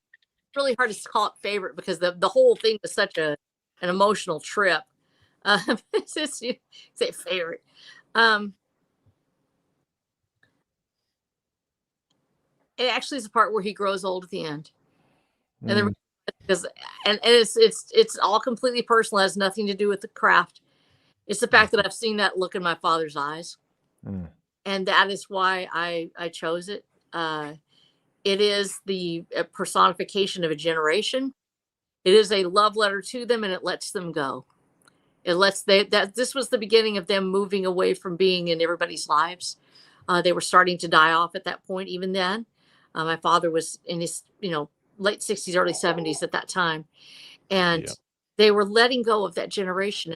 Actually, the linchpin of so many families was the idea that somebody served in World War II. And we only live about it in people's memories. We only live about a generation and a half, 2 generations past our own lifetime. The last person who remembers us usually is our grandchildren, if we get to live that long. And so my grandma has gotten to know both of my kids very well, which is a blessing. I barely knew my great grandparents. And of course, in my family, it's hard to live long enough to meet your great grandparents. They're so old when they have you. And so this was a love letter to a generation. And so that last scene where he's making his peace, tell me I was a good man. Was it worth it? Without that scene, it is a despairing thing. Even when he says, make it earn this, it is despairing because you're leaving this terrible carnage behind. And then he comes back into the picture and the eyes rush back in. And this portrait of a life lived. And we know that somewhere it was worth it. Was it worth it for all the families that lost somebody? The truth is we'll never know. But that one life made a difference. I know it made a difference in my life. And so that portrait of the man at the end of his days, looking back on all the ones he remembered and never forgot. I've seen that look. I know it well. And I'm grateful I saw it again. I'm glad I watched it. I'm glad you chose it. I'm glad you did too. We should all go around and choose a scene. I will go next. I think I have it clear in my head. There's a lot of great scenes. Okay, I'm gonna choose between. It's either gonna be the German guy that surrendered. I don't know what to name the scene. It probably has a name. Yeah. The German guy that surrendered, that scene. Either that one, or the other German guy who didn't surrender later on. Mm-hmm. You know the guy. The scene. With the knife. But I'm gonna. Yeah. That's the famous. It's that and the first 10 minutes. Those are the two famous. So I'm gonna choose between those two. This particular time watching it, just because I know the knife is gonna happen later. I'm gonna go with the surrendering German. That's my favorite. Yeah. It's just like there's the dialogue, the subtext, like the likability of this evil character. He's like supposed to be evil, right? They're the bad guys. They are for sure the bad guys, historically, irrefutably. But here he is, like kind of being charming and completely surrendered. It's like, what would you do in this situation? That's kind of what the whole scene is, begging the whole time. So I don't know. It was just that particular scene was very fascinating this time around for me. Yeah. There's a misconception people have about people in these like horrible regimes in history. Yeah. Historically, especially modern people who haven't experienced life harshly the same way that many others have. There's this misconception. They're just monsters. Yeah. No, it's actually more horrifying than that. Mhm. They were ordinary men. Yeah. Mostly ordinary men. We are not truth is, most of us, if we grew up in 1920s, 1930s, 1910s Germany, most of us would have been part of that regime. Most. Not all, but most. And that is the truth. And that's And the that's I've read some translated very journals simple. of some Nazi soldiers, and one of them was the guy who was running the camps. It was really strange to read. Very mostly normal guys most of the time. It's really, really strange. Well, we've also forgotten that so many in Germany actually did resist. Yeah, they had to conquer them. They had to conquer Germany first. Yeah, that's right. And Dietrich Bonhoeffer is certainly one that you should read. If you have about World War II Germany, you need to read Dietrich Bonhoeffer. Dietrich Bonhoeffer. Dietrich Bonhoeffer, a pastor who decided he was going to assassinate the Yahtzee man. And he tried. He failed. And at the same time, write some of the most incredibly profound Christian papers from prison as he is awaiting his execution. I'm curious, did he regret that? No. Wow, he looks remarkably like the Nazi handler from the Raiders of the Lost Ark. Like, remarkably like him. Right. Sorry. Interesting. Fascinating. Unrelated. I just looked him up. I'm like, you look just like that guy. Well, another shout out to Spielberg. There you go, buddy. Yeah. Another little accurate Yahtzee. Oh yeah, that's also Spielberg. Shout outs. That's a funny coincidence. Little That can't extra be credit. that can't wholly be a coincidence. Spielberg double win. Yeah. No, that whole thing. It's fascinating. Personally, when Snow came back and she's like, "Oh, it's Veterans Day," and I'm like, "Holy crap! We forgot. Holy crap! It's Veterans Day. We're definitely doing something special." So, one of the movies I pitched to her was 1917. I was like, I Still haven't seen it. Parts of it. I have not seen the whole thing, and it has a lot in common with actually with Saving Private Ryan. Mm-hmm. I believe. Yeah, I believe they were kind of. I'd have to watch it again with, maybe if I watch that like tonight or tomorrow, I might be able to pick up on a few homages to Saving Private Ryan. But yeah, they definitely check a few boxes. There's the emotional slow death scene of a friend or whatever, and all that stuff. You got to get the specifics about war. I'm not even going to call them stereotypes or tropes or any of that. It's more like specifics. This is just war. Yeah. Like, no, literally, on the first rewatching of Private Ryan, Bill McCustian, who was in the chat earlier, he was hosting. There's just like more than one time you're just like, man, F war. You're just like, war sucks. Watching Saving Private Ryan, you're like, it's something that some of these movie makers really capture well. You mentioned We Were Soldiers earlier. For a while, that was literally my favorite movie. When I was really young, actually, back when I wanted to like enlist and stuff, I would say. So I don't know, between 16 and 18. I watched a lot of war movies. I even watched some older ones when I was growing up because of my grandpa. Like, well, yeah. I watched John Wayne's Green Beret. I watched that film when I was younger, and that was a really unique kind of look at Vietnam. And then obviously there's like We Were Soldiers and all of those kind of movies. And now one of my modern favorite films of all time is another war film. It speaks to something to my masculine spirit. Not to say women can't enjoy war films, but it does speak to something specifically masculine in me that appreciates good men fighting the good fight, and Yeah, sometimes dying for it. yeah. There's a bond. I said that is probably the underlying theme of this movie more than anything else is the brotherhood of men fighting together and dying together, sometimes all. And we have a tendency to underplay that in our modern society. War movies take us back to that point where we say, what is that bond that happens in the times of fear, in times of crisis? What is it? Because it is different. It is specific and very masculine. And even as women at war, and I've had 2 women in my family who have been at war. We each have our own duties, and we each had our own specializations. We never tried to go out and be the guy that jumps in and hauls somebody off. That wasn't Roxanne. That wasn't my daughter's job. That wasn't my grandmother. We did what we were trained to do. But there is something very uniquely masculine. Not, I don't know how to say it in a good way. It is the violence of men. It is the violence. Yeah. How do we deal with it, and how is it not only a force for evil but also a force for good? Well, yeah. Yep.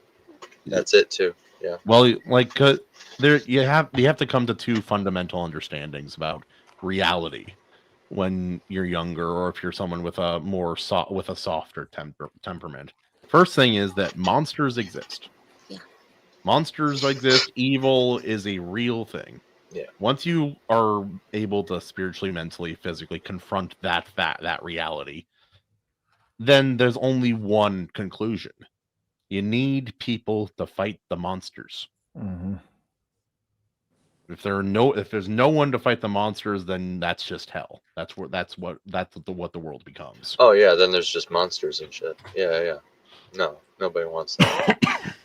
That's actually how a man in my one of my where he's part of one of my men's groups that I attend and am a part of. That's how he figured it out. He went to a different part of the world and encountered true, beyond like comprehension evil, like just like not unrelenting evil. And his conclusion after that was that there has to be something that keeps this from being reality all the time. And that's when he went on his journey to finally find God and who God was. And so that it took him seeing that for the first time to really start him on that journey. So, yeah. Well, that is the story of the Shire. It's the story of other things, that we sleep at night because hard men are willing to do violence on our behalves. Yep. And that is the ultimate good of war, if there can be any good of it, is just like you said, hell exists because good men do nothing. Good men must do something. It has to happen. And yes, women play a part. We do have a role in war. We have a role in enforcement. But so many times it is men who must rise up. It is men who must take the challenge, and they must accomplish what must be accomplished, because when you have an army of men coming over the horizon, you need somebody to meet them. And that will rely on you. And yeah, there are women warriors out there of various kinds. But even there's another, like, we're going back to Tolkien with this one, but another role that I think women play that is so vitally important. It's like you need that thing you're fighting for. And I controversial opinion, I don't think men would do anything without women.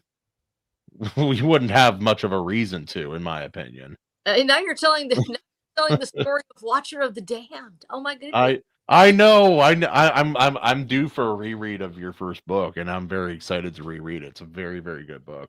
Thank you. I appreciate that. There we go. That reminds me, this what we were just talking about reminds me of my novel. Like, yes, I have a pregnant protagonist, very vulnerable. It's a man. The man is female, me. very clearly a female. You see the breasts, female.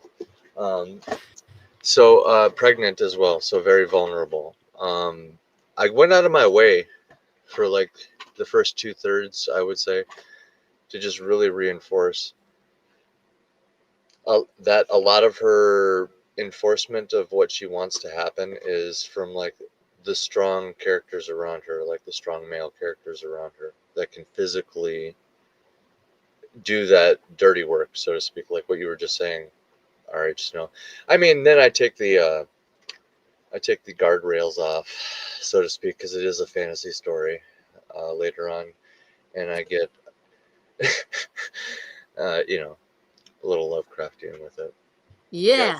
You got to play around with magic a little bit if you got it, you know. But yeah, like, you know, I do make it clear, you know, you got the cool, and the reason I bring it up is it's like, if she could just do it all, then you have a boring character, in a sense, right? You can have a cool character, but, you know, let's be real. If you just have Superman at max Superman, he's cool beating the crap out of all these bad guys, but you already know he's going to win. You already know he's going to beat like, it almost is just like the same story every time, and you're just waiting to see the next bad guy kind of thing. After a point, it like flattens out. So yeah, like, it's a great opportunity for you to flesh out a whole bunch of different characters around this main character, right? Instead of just dumping it all on the one cool character. Yeah, they're really powerful and crazy. You just divide all that coolness up between everybody. Yeah. And then now you just have a bunch of different cool characters, and it gives you an excuse to delve into that. And I don't know, if you do that right, it can lead to different world building offshoots. And suddenly, you know, just because you decided to do that, a whole bunch of crap just wrote itself. So I don't know. Jarrod can attest to this. I know you world build your butt off over there, buddy. Yep. I know you do. You got a big old map. Heck, Jarrod and I even talked about like some cultural stuff because he's part Indian. I say Indian. No Indian has ever been offended that I said the word Indian. No, I have some of that. I don't think I allegedly, definitely, for sure, have native in my bloodline too. But I've definitely heard of a few of them that get offended when you don't say it. Yeah, it's like the preferred one. Yeah, I've heard that before. Yeah, go to an Indian in your area and call him a native and see how he likes it. Yeah. But yeah, no, I talked to Jarrod about this, like just cultural stuff. He put some non-Hawaiian Polynesian characters in there, and he has the combination of Irish and like Indian kind of lore. I took a lot of Viking and American Indian pieces of culture and put them in one. Sweet. You know, it's yeah. I mean, it's two of my favorite kind of warrior cultures, and like I'm just so sick and tired of hearing about Egyptian mythology and Greek mythology. So I just don't care. It's overplayed. Hollywood ruined it. Like Percy Jackson can go to hell. Like I just don't. I wanted to avoid any of those references at all. And it's like, this is my story, so I'm going to take two of my favorite cultures that have ever existed on planet Earth and make one people out of them. Yes. One brutality. Indigenous mythology is severely untapped. Yeah. Underrated and untapped. It's like in the first book too. It's just like there's so much required to get the story going that leaves room in the second book for me to use a lot more references from American, like pre-Columbian American mythology, like elements in it, like a split, like a so like I have like pages of notes from old like Comanche, Lakota, Cherokee, and the very peaceful Comanche. Yes. That's a very Comanche. Unbelievably peaceful. That's where AC would be studying. I'd be over there. That's why my great uncle and my grandpa are hard ass men. Yeah. Real quick. RH Snow, you have a Yeah. question from an adoring fan. Oh, Randy is curious to know what the RH stands for. They're actually his initials too. really? Mhm, mhm, mhm. It actually stands for Rebecca Hancock. No, my real There name. you go. What's Uh, her name? uh, Rebecca.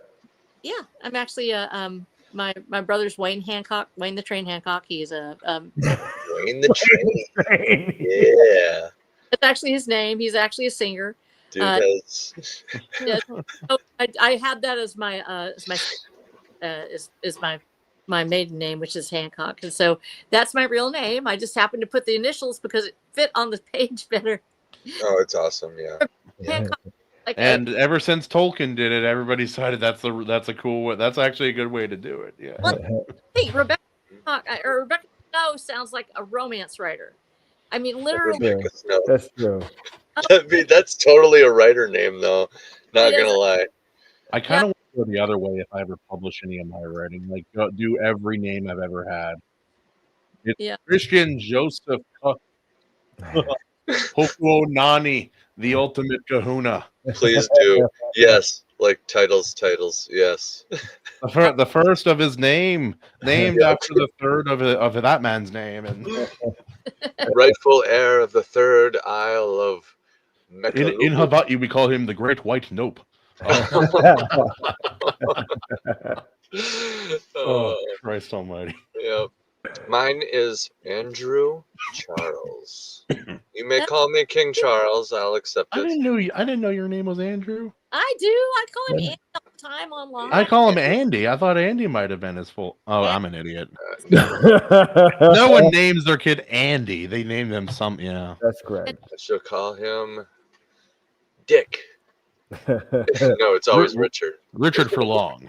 Yeah. It reminds me, there was this guy I wrestled with in high school, and for an entire summer we called him Little Richard because he was acting like a little Richard, Okay. and he didn't get it, which was the beauty of the. Even better. Was that bullying? Did we Yeah. commit? I think we committed bullying. It was an attempted bullying. By today's standards, that's bullying. That was an attempted. Yeah, it was an attempted bullying, but because he did not understand. Oh, he did eventually. Oh, he did. He figured. I think someone told him. I don't think he ever figured. I think someone told him. Dude, we call you Little Richard because you're a dick. Well, then that's And a third degree bullying. And That's what he that's was. But if he was, it's not bullying. I don't think. That's fair. Okay, that's just It's telling mean. the truth. It's mean, intentional, mocking, truth telling. Yes. Oh. Yeah, like if he had not been a negative personality and you were doing that, that would definitely be bullying. Yeah. But the fact that he earned all that, no, that's just being a good friend. He bought it. I He had paid for an inaccurate nickname in ninth grade that I did not like. Uh-oh. Wife beater. Whoa. Whoa, Yeah, see, that's a bad nickname. Did you buy that one? You wore the tank top, didn't you? I did not. No, it had nothing to do with tank Okay, top. yeah, that would totally be the unclever nickname, wouldn't it, Jared? He just wore a tank top on the first I wore day of school Tank one top day. one time, and they And called just it. like, That guy beater, wife beater. yeah, look at wife beater coming out again. Okay, tell us the story now, Kahuna. Come on. It's trauma, man. Anyway, no, it was ninth Cool grade. beans, nice yams. So it was lunchtime, and so we were doing what every kid in my high school did during lunch, anything but eat food. We had a water bottle, and we were chucking it back in, like playing toss, like in a kind of loose octagon circle, and we would change direction suddenly, and we were all athletes, so we weren't tossing. We started tossing, and then we were whipping it hard. Like if this hits a wall, it's breaking, kind of thing. And then a girl jumps out and says she'll catch it. Oh It's no! it's already been thrown. Oh, It's hits gone. her- It's out of my hit- hand. About 110-pound, 5 foot, like 3, like pale as a ghost, paler than AC, white girl, oh, and it hits her That's pale. directly center mass in the nose, That's bad. Oh, and she immediately starts gushing blood everywhere. Oh no! I run to the bathroom. I grab like a arm's length worth of paper towels. I come back. She's just on the floor. She's awake, but she's on the floor, and there's You had blood. her writhing on the floor. They did, yeah. They actually Oh, no. did the other Bonnie Lake thing, which was to circle up around her and just watch it. Yeah. But How's your I- face hurt? You bleeding? I came back. I put that on the floor. I'm like, I pointed at someone. I said, clean this up. I picked her up and carried her up about 3 flights of stairs to the nurse's office. Got her in there, got her checked out, told our story, and figured it out. And I said, I'll stay with you. And she's like, no, you should go to class. I'll be okay. I'm like, I'm very sorry. She's like, it's my fault. I jumped in front of it. That story. So I come back to class and I sit down, and my buddy leans over. He's like, so why'd you punch that girl in the face? Oh, no. And that was the story. That's it. So Just a the rest of the misinterpretation. year, I was treated by people who didn't know me like I punched Hey, women. as far as they knew Keep you, in mind, Dexter, I man. was as large. I'm not as fat. Wasn't as fat, but I was as large as I am now in 9th grade. It basically happened. It They basically believed a happened. grown ass man beat this tiny little emo girl, and by punching her in the face. And What's there that's to believe? There's man. total evidence. Everybody's saying it, dude. That's what everybody's saying, bro. everyone That you believed did it before I got to that classroom. That the story had already that story had already spread. Yeah, And it didn't matter that she said I didn't, that everyone, the school said it didn't matter. It was a You very needed- bad year for me. You needed like the CDC to come out and be like, make an official statement, like, oh, and by the way, he didn't do this. He didn't punch that one in the face. Official statement. Interrupt, but I'm going to have to go. I've got to help my husband. He's perfectly capable of doing everything without me. He'll never need me, but I got to go help him a little bit. So get him. He's had a long day, and I got to go help him. He actually had several calls this afternoon that he had to go out on. I have absolutely loved this conversation, and I know y'all go ahead and talk without me, but I just wanted to tell you, thank you so much for doing this for me. This actually helped heal me, and I needed to watch this. So good job on listening to Jesus Christ there, because it turned out I'm the one that needed this. Amen. Hey, you always got a place here. Also, I love that you're making sure we know that your husband can do everything on his own. That's very sweet and very cute. But we love you. We love your family. We love your husband. And it means a lot that you were so willing to share some of those more personal things about service and your family with us. It meant a lot. And I really appreciate having you on the show, RH. No, we love you guys. Thank you so much. It was wonderful to talk to you. I hope I wasn't too much of a downer. I'm like, wow, that was really heavy for a conversation. That's good. That's good. You can't appreciate things unless you really see the truth of the world, and you need to see the ugly to see the truth of the world sometimes. Yeah. I love you guys. Thank you so much, and y'all just have a wonderful night. And Hail, Lady Snow. Yeah, the hell, Lady Snow. watch it at .com or at flow.page/RH But just all my veterans out there, we love you guys, and if you need help, call someone, because we owe you.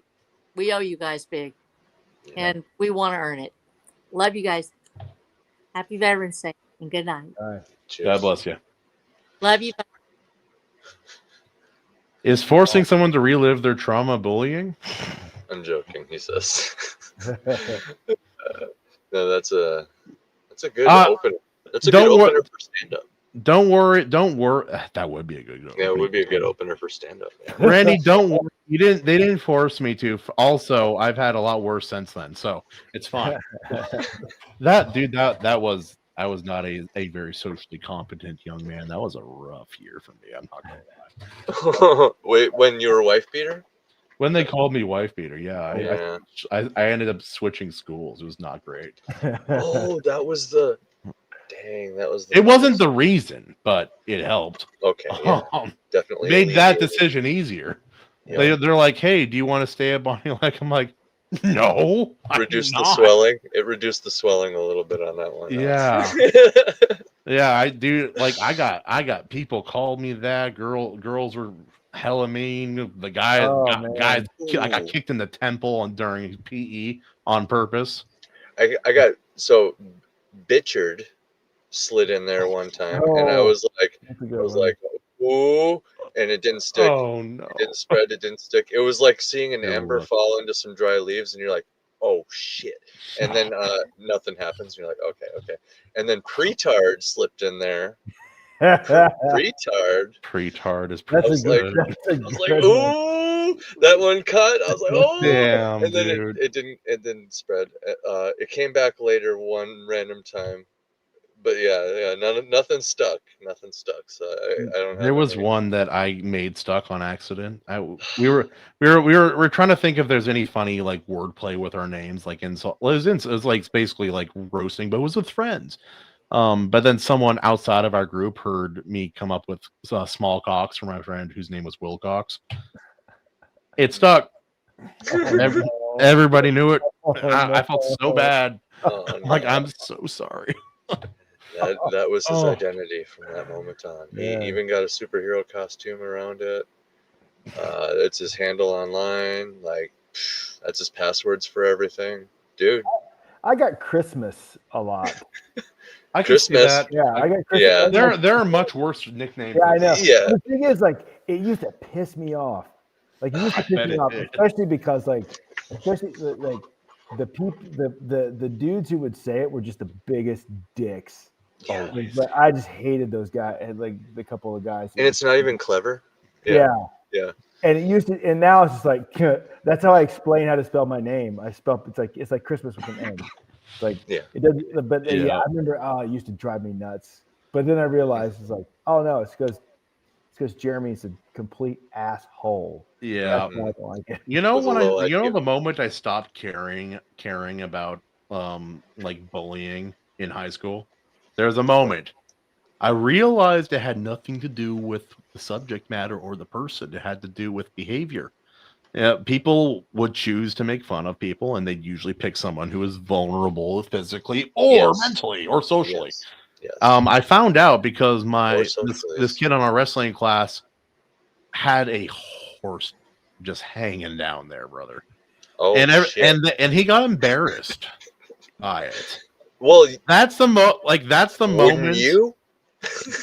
No, Wouldn't you have shame? if I had that, I'd wear shorter shorts. I wouldn't be shirtless on stream, brother. Yeah, I got you. They were like, Anyway. "Oh, you're like he's kind of a smaller sized white guy, like topping out about 130 to 40 pounds." And they're like, "Dude, don't get excited, you'll pass out." He'll pass out. Stuff like, Yeah, and he was so embarrassed. Anyway, that guy was he was kind of a dick. We didn't know that at the time. okay. But yeah, no. So he was in the same weight class as my brother, and my brother. I'm a big guy and I have savage tendencies. My brother is a savage. Like through and through. He just has always been a savage. So he and this guy are in the same weight class. That guy starts dating someone, my brother dates someone, girl breaks up with my brother. He's like, "Oh, who cares? You're not that pretty anyway." Oh. Literally his response. Whoa, I told he was a savage. Ice cold. Like she had her friend break up for her, and he's like, "I literally don't care." I'm like, "Oh my god, dude." But yeah, so then they're in the same weight class, and then my brother breaks his arm right before like state and right before like some of our bigger tournaments for wrestling. So he's out of that for a while. That's how you And then later we find out that he is not very nice to his girlfriend, and then my brother starts dating his girlfriend. That's And also then how you then knocks him out in practice legally. dude, triple dominance assertion. I'm like, Damn. he's already dead. First he broke his arm, then he broke it off with his lady, then he broke his face. No, that's the animation. Ayo, let me explain this. So like he's never been heavier than 150 pounds. I have been heavier than 150 pounds since I was in 6th grade. That's AC weight, 150. Yeah. 160. Yeah, and he was whiter than AC with freckles, blonde hair and That's blue, like milk. blonde curly hair and blue eyes. It's like milk. It's the only We possible shape. are not alike, to say the least. I like when I was younger, I was in good shape. I didn't realize it at the time. I thought I was fat. Now I know what fat is. Anyway, he has always been like underweight. Yeah. Now I know. I thought I was in high school. I thought I was fat. Jarrod, I'll show you pictures. I was in good shape, dude. I was like, I was fighting weight like 195 pounds. Oh wow! He says fighting weight. Yeah. I'll just So say an undisclosed amount of weight less than what I am now. But dude, he was something. Even in pictures, I was showing kids my kids pictures from my yearbook. all my yearbooks, and like there's my brother. I'm like, well, how did he get a picture of him posing with bikini college girls in Hawaii into a Christian yearbook? That's pretty wild. Asserting dominance over and over again. That's how. Oh, Over and over and over. Yeah, 3 times per dude, just to make sure. That's his rule from the sounds of it. like some guy pisses him off. He's like, I'm gonna break your arm, Your take your elbows look girlfriend, and weak. knock you out. Your elbows look weak, brother. Like, what do you Clearly, respond to you that? don't know who I am. Let me explain to you how this is going to work. Step Yeah. one. I'm gonna break this down. So you's calling me's a bitch, and me gonna turn you into my bitch. Yeah. So I love that like Snow leaves and we're like, we're gonna get foul. just gotta foul it up in here.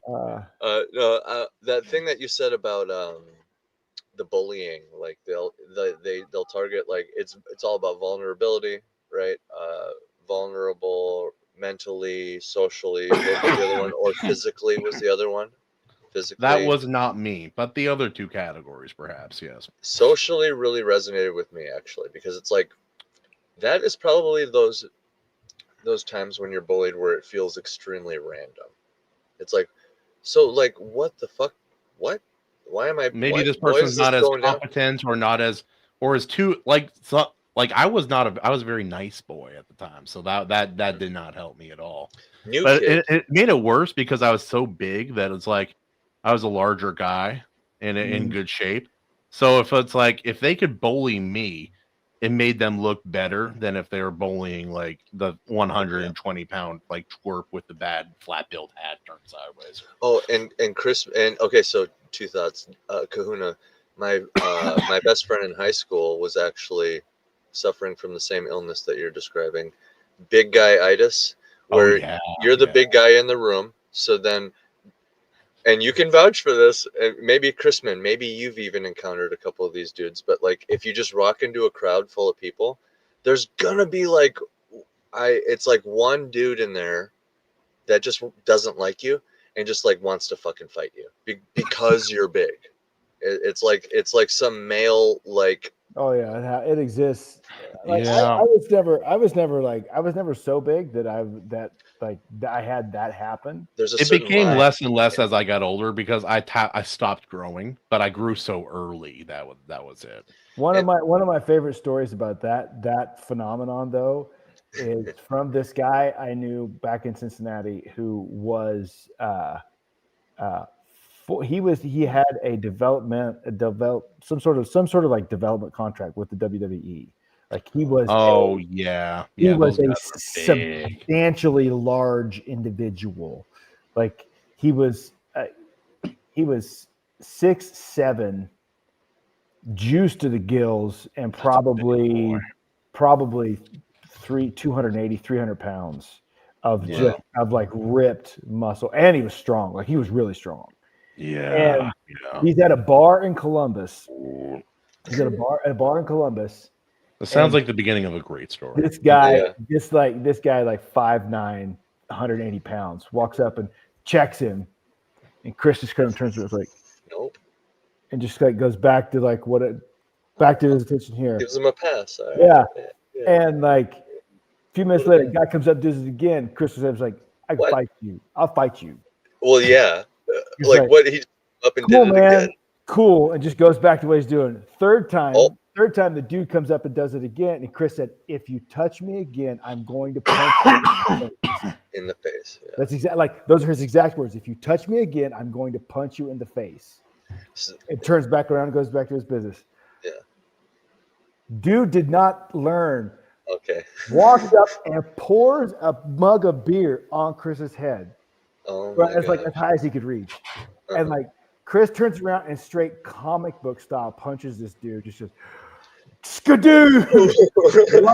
Like, didn't even turn his fist over. Just like straight boom. And like the dude left his feet going backwards, like with his face like sunk in like this, smashed like I don't think he broke his teeth out, but he like cracked a couple of his teeth, broke his nose, like, and because I mean the guy's fist is so big, like, and That was And self-defense at that what point. were I'm you sorry. thinking? Like he told you exactly what he was going to do. This is gonna happen. Boom! Yeah. And, I'm going to punch like you what? right in the face. What possesses you? You are less than half his size. Well, that's the thing too. I don't know what it is. No. Are these guys there because they're like trying to pick up chicks? So Prove like it. this is just their weird way, or like I don't know. Sometimes it's sad. Sometimes some people just like fighting. There's one kid I knew. I don't care. I'll drop his name. Kyle Kendrick, you piece of shit. I hope you're doing better. Anyway, doesn't that sound like a douchey guy? Anyway, he would always pick fights, and he would never win. That's a great character. That is a That great sounds like character. an anime, like weird anime Dude. character that's like Opposite of One Punch Man. he always His name is fights. Charlie Zelenoff. He never Yeah. wins. He never wins. Yes. Dude, my jiu-jitsu coach, he had a reputation when he was in high school because he loved to fight in high school and college. He loved to fight, but he never picked a fight. Like he would just ask people if they wanted to fight. And one day the cops pulled him over, or like their cops come to a party he's at. You're like, it's like, and one of the cops like, hey, that's the guy. And Sam's like, what do you mean? It's like, do you really have a pair of punching or a pair of boxing gloves in your backpack? He's like, yeah. Can we see him? It's like, Sam's got this pair of boxing gloves, and he kept a pair of boxing gloves in his backpack and a spare pair if somebody wanted to fight. And a spare pair too? Yeah. I'm waiting for somebody to fight me all the time. That sounds like my buddy in high school. Who's not trying to pick a fight with somebody bigger to prove something. He just fought because he liked to fight. It's the guys that don't know how to fight, that have something to prove, are the ones that are always trying to fight the big guy. I have another story you just reminded. Really quick, my big guy friend in high school, that first of all, Christman, that sounds exactly like something he would do. In fact, I think at one point when we were roommates, he in fact got some gloves and was trying to goad me into like letting him beat the shit out of me, basically. And I'm just like, I'm not just gonna be your living punching bag. I'm sorry. I'm not competitive like you, bro. That was the other thing. I knew how competitive he was, so I was just like, you win. Oh shucks, you win again. You know what I mean? Dang. But Kahuna, what was your story? It's just funny. It reminded me of my buddy Christmas. So we may or may not have gotten in trouble in science class a lot. I was just going to tell one story, but there's like 6, and I forgot all about all of them until this moment. So we figured out we can make a flamethrower in class, and so we did. Always a good day. As you do. Teacher did not tell us to do this. We just simply did it. Someone tipped over a fridge and freezer, a big boy one, with all the animal parts. I was not involved with that one, actually. We made a fort in the back. What else did we do? Oh, a kid discovered you could look up things on. He found a way past the children's safety guideline things on the computer in the back, and then turned up the volume. That was his choice, not mine. I was not involved. And then I brought boxing gloves to school, and we started having boxing fights for about three or 4 days in a row one week in the back of science class. Every class, that poor teacher didn't stand a chance. That was a fun time. I finally figured out I could stop the bullying if I simply. Oh, you know what really stopped it? Yeah, no, I was with one friend, and he's like, "Hey, come with me. I'm going to have you meet some people." So I go with him, and we're hanging out with like 8 people I've never met before. We're hanging out, and we're all messing around, shadow boxing, and then the guy leans forward when we're shadow boxing. One of the guys from the other group. And so he leans forward while we're shadow. I pop him in the face, just like I'm not even hitting hard. It was not intentional. And he starts bleeding, and I'm like, oh. And he starts getting all like jumpy. He's like one of those kind of smaller than me guys trying to prove something. He's like jumping up and down, getting angry. And I realize I'm like, if we fight, my buddy will stay out of it, but all like 7 other people are going to help him beat my ass, or try to anyway. Well, yeah. Yeah, and so I'm like, all right, I got a choice here. So I'm going to they said, "Hey, you got to let him give you one back." I'm like, "All right." So literally tied my hands behind my back. He put a bandana on his hand like a baby, and then he had one like free unflinching shot on my face. Okay. And so he hit me. I went like this, like in my head. I'm like, that didn't hurt at all. Yeah. Turn back. I'm like, you want to try it again? Oh, After that, the bullying mostly stopped. That, and then I started fighting adults for fun. yes, as you do. My family. Someone got in trouble. Oh yeah, I banned them quick. Whoa. They're being ignorant. But Tell anyway, me what he said. Tell me what he said later. But anyway. Yeah. Christman, your comment about Christmas, it just reminds me of I got Harry Potter, and there's no reason to get upset, but then you get weirdly upset when it's just like this pointless. Yeah. Like, what? Yeah, That's what it's like. Were your parents also killed by a dark wizard? Well, where's the connection? I think they secretly knew that, and that was them kind of like trying to hint that to me, you know. We know you a wizard. In hindsight, that's what I realized in hindsight. At the time, I thought it was just because of my big round glasses. It's just like the funny things, the things that matter when you're in middle school. It's just like you look back, I was like, what the hell was I worried about? You know what I used to worry about all the time? I would walk faster than everybody else. So there's that. But then I'm like, what do I do with my hands when I'm walking? What's the coolest thing I could do with my hands while I'm walking? Like, if I make fists, I look like a psychopath. If I have my hands like this, I look even worse. What do I do with my hands? I was so stressed. I was so stressed out about it. And my dad one day is just like, stop. I'm like, all right. All right. That kind of always worked for me with him mostly. What are dads for, right? Gentlemen, I gotta hit the hay though, man. I gotta drive home still. I gotta try to get some editing done on my comic. Right there with you boys. Good. It's late, but before you leave all the way, let's end the show. But AC, you need to tell me what he said because I didn't see it. So I saw it. Ooh, he said he wanted S mustache man's D, and I was like, whatever fucking floats your boat, get the fuck out of here though, bro. That's also, who's mustache man? Because you have a mustache too. Mustache man, Yes, the bad one, the bad mustache. Yeah. Charlie Chaplin. It was in all caps too. Like he's he was like really into it. He was like excited in a weird way. I don't know. Was that a grouper? Is that like one of the Nick Fuentes people? Oh God, I don't know. That's really weird, dude. I wonder how they ended up here. I don't know. Was it Kyle Kendrick? Kyle, was that you? It could be any group of people. I mean, call him by name. He shows up in the chat. Yeah, Kyle. Yeah. Oh God. It's another fight he can't win. He lost it immediately. It was just like, oh, all right, boys, I'll take us out. Yeah. Have at it. Ladies and gentlemen, this has been an episode of the Iron Seas. We talked about veterans, war, and bullying Kyle Kendrick on the Iron Seas. I'll see you next Tuesday, 6:30 PST, the Lord's time. See you later. Woo!